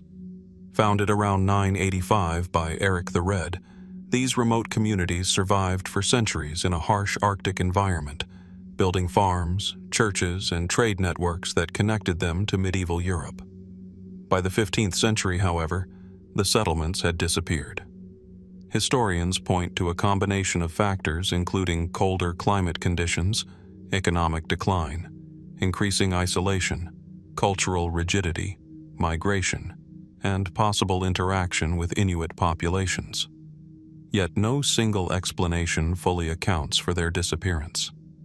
Archaeological evidence suggests a gradual decline rather than a sudden catastrophe, leaving behind silent ruins and unanswered questions about the fate of thousands of settlers who once lived at the edge of the known world. As historians continue searching for answers, the mystery of Greenland's vanished Norse communities serves as more than a story about a lost settlement. It becomes a reflection on the fragility of human civilizations and the unpredictable forces that shape their destinies. When we examine the ruins today, it is easy to imagine history as something distant and disconnected from our own lives. The stone churches, collapsed farmhouses, and abandoned fields seem to belong to another age entirely. Yet the challenges faced by the Greenland settlers are surprisingly familiar. They struggled with environmental change, economic uncertainty, resource management, and the difficulty of maintaining connections with distant trading partners. In many ways, their experience mirrors challenges that societies continue to confront in the modern world. One of the reasons the Greenland mystery remains so compelling is that it offers no simple ending. Human beings naturally seek clear explanations. We want a final chapter that reveals exactly what happened and why. But history often refuses to provide such certainty. The disappearance of the settlements appears to have unfolded over generations rather than through a single dramatic event. Families may have faced difficult decisions year after year, adapting to worsening conditions while hoping circumstances would improve. Some likely left. Others may have chosen to remain. Entire communities may have gradually diminished until there were simply too few people left to sustain them. This possibility creates a different kind of mystery. Instead of imagining a sudden disaster, we are confronted with the quieter reality of slow transformation. The disappearance of Norse Greenland may have been so gradual that no one living through it fully realized they were witnessing the end of a centuries-old society.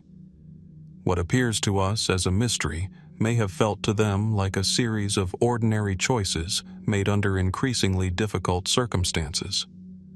Archaeologists continue to uncover clues that challenge earlier assumptions. New studies of animal remains reveal changing dietary habits. Evidence suggests that seal hunting became increasingly important as farming became more difficult. Scientific analysis of ancient bones provides insights into nutrition, health, and patterns of adaptation. Each discovery paints a more complex picture of a society attempting to survive in a demanding environment. At the same time, the landscape itself remains one of the most valuable sources of information. Greenland preserves traces of the past with remarkable clarity. Ancient foundations remain visible beneath Arctic skies. Church walls still stand against powerful winds. Pathways once used by settlers can sometimes be traced across the terrain. Every excavation has the potential to reveal new details about daily life and the final years of the settlements. Some researchers believe that future discoveries may eventually resolve parts of the mystery. Advances in technology are transforming the way archaeologists investigate historical sites. Ground-penetrating radar, satellite imagery, DNA analysis, and environmental reconstruction techniques allow scientists to gather information that previous generations could never access. Hidden structures may still lie buried beneath layers of soil and vegetation. Forgotten artifacts may remain untouched in remote valleys. Written records lost for centuries could one day emerge from unexpected archives. Yet even if new evidence appears, it is possible that the complete story will never be known. Historical mysteries often survive because crucial pieces of evidence have been permanently lost. Documents decay. Oral traditions disappear. Human experiences leave only partial traces behind. The settlers of Greenland lived in an era when everyday events were rarely recorded in detail. As a result, many of their personal stories vanished with them. If the vanished Norse settlements of Greenland remind us that entire communities can disappear into the silence of history, our next mystery takes us from frozen fjords to the depths of the sea. Here, the question is not what became of a lost colony, but what became of a fortune. A fortune so vast that it inspired wars, fueled legends, attracted treasure hunters for centuries, and left historians debating how much of it may still lie hidden beneath dark Atlantic waters. The setting is Vigo Bay, a broad inlet along the rugged northwestern coast of Spain. Today, the bay appears peaceful. Fishing boats move across calm waters. Green hills rise above the shoreline. Villages overlook the sea much as they have for generations. At first glance, there is little to suggest that beneath these waters may rest one of history's most famous lost treasures. Yet beneath the surface lies the legacy of a dramatic event that shook Europe in the early 18th century. An event involving warships, merchant vessels, silver, gold, and a mystery that has never been completely resolved. This is the story of the lost treasure fleet of Vigo Bay. To understand the mystery, we must first travel back to a time when enormous treasure fleets crossed the Atlantic. For centuries, Spain maintained a vast overseas empire in the Americas. Precious metals mined in the New World flowed toward Europe aboard heavily guarded convoys. Silver from regions in modern-day Bolivia, Mexico, and Peru became one of the foundations of global commerce. Each year, fleets transported extraordinary wealth across oceans vulnerable to storms, pirates, and rival navies. The stakes could hardly have been higher. A single successful voyage might carry fortunes measured not in thousands, but in millions. By the beginning of the 18th century, Europe was engulfed in the War of the Spanish Succession. The conflict involved multiple major powers competing over the future of the Spanish throne. Sea routes became increasingly dangerous. Treasure fleets faced constant threats from enemy forces eager to intercept their cargo. It was within this atmosphere of uncertainty that the famous Vigo Bay episode unfolded. In 1702, a Spanish treasure fleet commanded by Manuel de Velasco completed the Atlantic crossing. Accompanying the fleet were French naval escorts. The convoy had successfully reached European waters, but danger remained. Powerful Anglo-Dutch forces were actively searching for opportunities to strike valuable targets. Instead of immediately proceeding to safer ports, the fleet sought refuge in Vigo Bay. At first, the choice seemed reasonable. The bay offered protection and defensive advantages. A barrier of chains and defensive positions was established to help secure the entrance. Warships stood ready. Defenders hoped the treasure could be unloaded before enemy forces arrived. But time was running short. In October 1702, the Anglo-Dutch fleet appeared. What followed became known as the Battle of Vigo Bay. The battle itself is well documented. Enemy forces attacked the harbor defenses. Fierce fighting erupted. Eventually, the defensive line collapsed. Many ships were captured, burned, or sunk. The fleet that had survived an Atlantic crossing now faced destruction within sight of land. It was a dramatic military victory. Yet the true mystery emerged afterward, because no one could agree on what happened to the treasure. At the heart of the story lies a deceptively simple question. How much wealth was actually aboard the fleet when the battle occurred? The answer remains surprisingly difficult to determine. Contemporary accounts vary considerably. Some reports suggest that large portions of the cargo had already been unloaded before the attack. According to this interpretation, much of the treasure reached safety and never entered the waters of Vigo Bay at all. If true, the famous lost treasure may be significantly smaller than legend suggests. Yet other accounts tell a different story. These narratives describe enormous quantities of silver, gold, jewels, and valuable goods still aboard the ships when the battle began. As vessels burned and sank, vast fortunes supposedly disappeared beneath the waves. The discrepancy is crucial. If most cargo had already been removed, the mystery becomes less dramatic. If substantial amounts remained aboard, Vigo Bay could represent one of the greatest lost treasure sites in history. For more than 3 centuries, historians have debated the evidence. Official records indicate that at least some cargo was unloaded before the battle. Financial documents suggest portions of the treasure reached secure locations inland. These records provide strong support for the mainstream historical interpretation. Yet uncertainties remain. The documentation is incomplete. Records from the era are not always consistent. Some cargo manifests may have been inaccurate, altered, or lost. The confusion created by war further complicates matters, and wherever uncertainty exists, speculation tends to flourish. Almost immediately after the battle, stories began circulating about vast riches resting on the seabed. Sailors spoke of treasure-filled wrecks. Divers dreamed of hidden fortunes.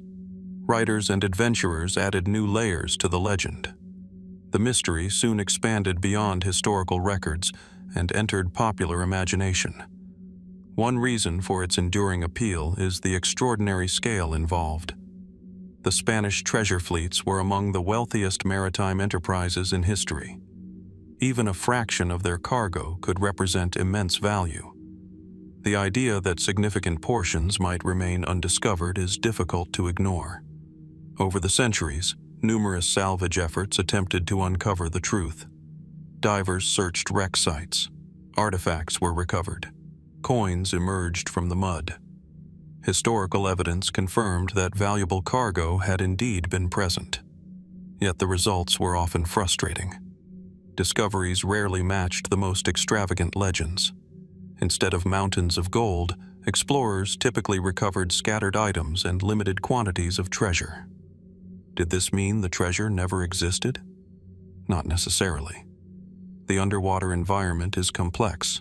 Shipwrecks deteriorate. Cargo disperses. Sediment buries artifacts. Objects can remain hidden for centuries beneath layers of mud and debris. The challenge of underwater archaeology means that absence of evidence is not always evidence of absence. This reality has kept the mystery alive. Modern researchers generally agree that some treasure was lost during the battle. The debate concerns quantity. How much?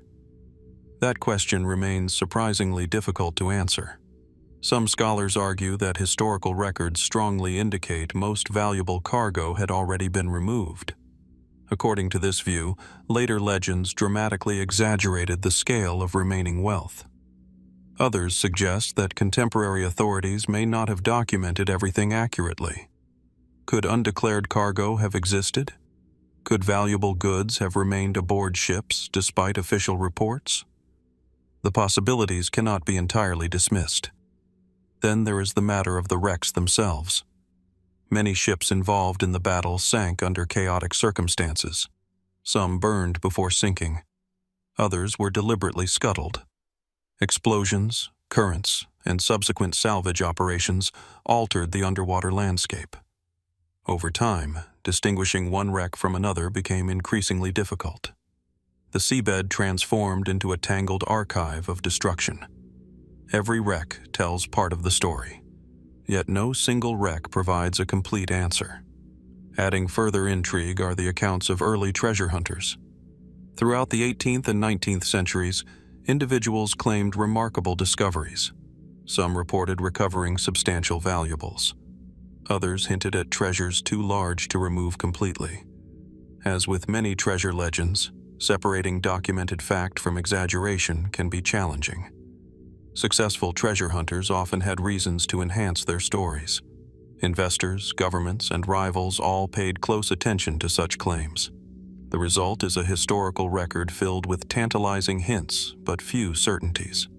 The mystery deepens when considering human nature itself. Treasure stories possess a unique power. They encourage optimism. They invite speculation. A missing colony may inspire curiosity. A lost treasure inspires obsession. People want to believe that fortunes remain hidden. They want to imagine that somewhere beneath the waves lies a discovery capable of transforming history overnight. Vigo Bay has inspired exactly that kind of imagination for generations. Its influence extends far beyond historical research. The mystery famously captured the attention of writers and novelists. Perhaps most notably, Jules Verne referenced the treasure of Vigo Bay in 20,000 Leagues Under the Sea. In Verne's story, Captain Nemo retrieves wealth from the wrecks, using it to finance his activities beneath the oceans. The fictional account helped introduce the legend to millions of readers. In doing so, it further blurred the line between documented history and enduring myth. Yet beneath the literary romance lies a genuine historical puzzle. How much treasure was truly present? How much was recovered? How much remains undiscovered? These questions continue to attract investigation. Modern technology has transformed the search. Sonar mapping, underwater robotics, advanced diving equipment, and sophisticated archaeological techniques allow researchers to examine areas that earlier generations could scarcely reach. Each new survey reveals additional information. Each discovery contributes another piece to the puzzle. Yet complete certainty remains elusive. Some historians suspect that the mystery may ultimately prove less dramatic than legend suggests. Perhaps most valuable cargo genuinely reached safety before the battle. Perhaps later generations exaggerated the scale of losses. If so, Vigo Bay would remain historically significant without containing unimaginable riches. Others remain more cautious. The surviving evidence contains gaps. The confusion surrounding wartime logistics leaves room for uncertainty. Not every ship has been fully investigated. Not every question has been answered. And so the possibility persists. Somewhere beneath layers of sediment, hidden among wreckage scattered across the bay floor, there may still be discoveries waiting to emerge. Perhaps not mountains of gold. Perhaps not the legendary fortune imagined by storytellers, but enough to reshape understanding of what truly happened during those chaotic days in 1702. The deeper one explores the mystery, the more it becomes about more than treasure. It becomes a story about records and memory, about how historical events evolve into legends, about the distance between what happened and what people believe happened. The Battle of Vigo Bay is unquestionably real. The ships existed. The battle occurred. Treasure was present. Yet somewhere between documented fact and centuries of storytelling, uncertainty took root. Today, the waters of Vigo Bay conceal fragments of that past. Cannons rest on the seabed. Timbers lie buried beneath sediment. Scattered artifacts wait in darkness beneath the surface. Each object preserves a piece of the story, but the complete story remains just beyond reach. And perhaps that is why the mystery endures. Not because historians lack explanations, but because the surviving evidence leaves space for possibility. Space for unanswered questions. Space for the idea that even after 300 years of searching, something important may still be hidden below. As tides continue to move through the bay and sunlight fades into the depths, one question remains suspended between history and legend. When the treasure fleet met its fate in 1702, did the sea claim only ships and cargo, or did it also claim secrets that have never truly been recovered? The lost treasure fleet of Vigo Bay is one of history's most famous maritime mysteries. During the War of the Spanish Succession in 1702, a Spanish treasure fleet escorted by French warships sought refuge in Vigo Bay after crossing the Atlantic with valuable cargo from the Americas.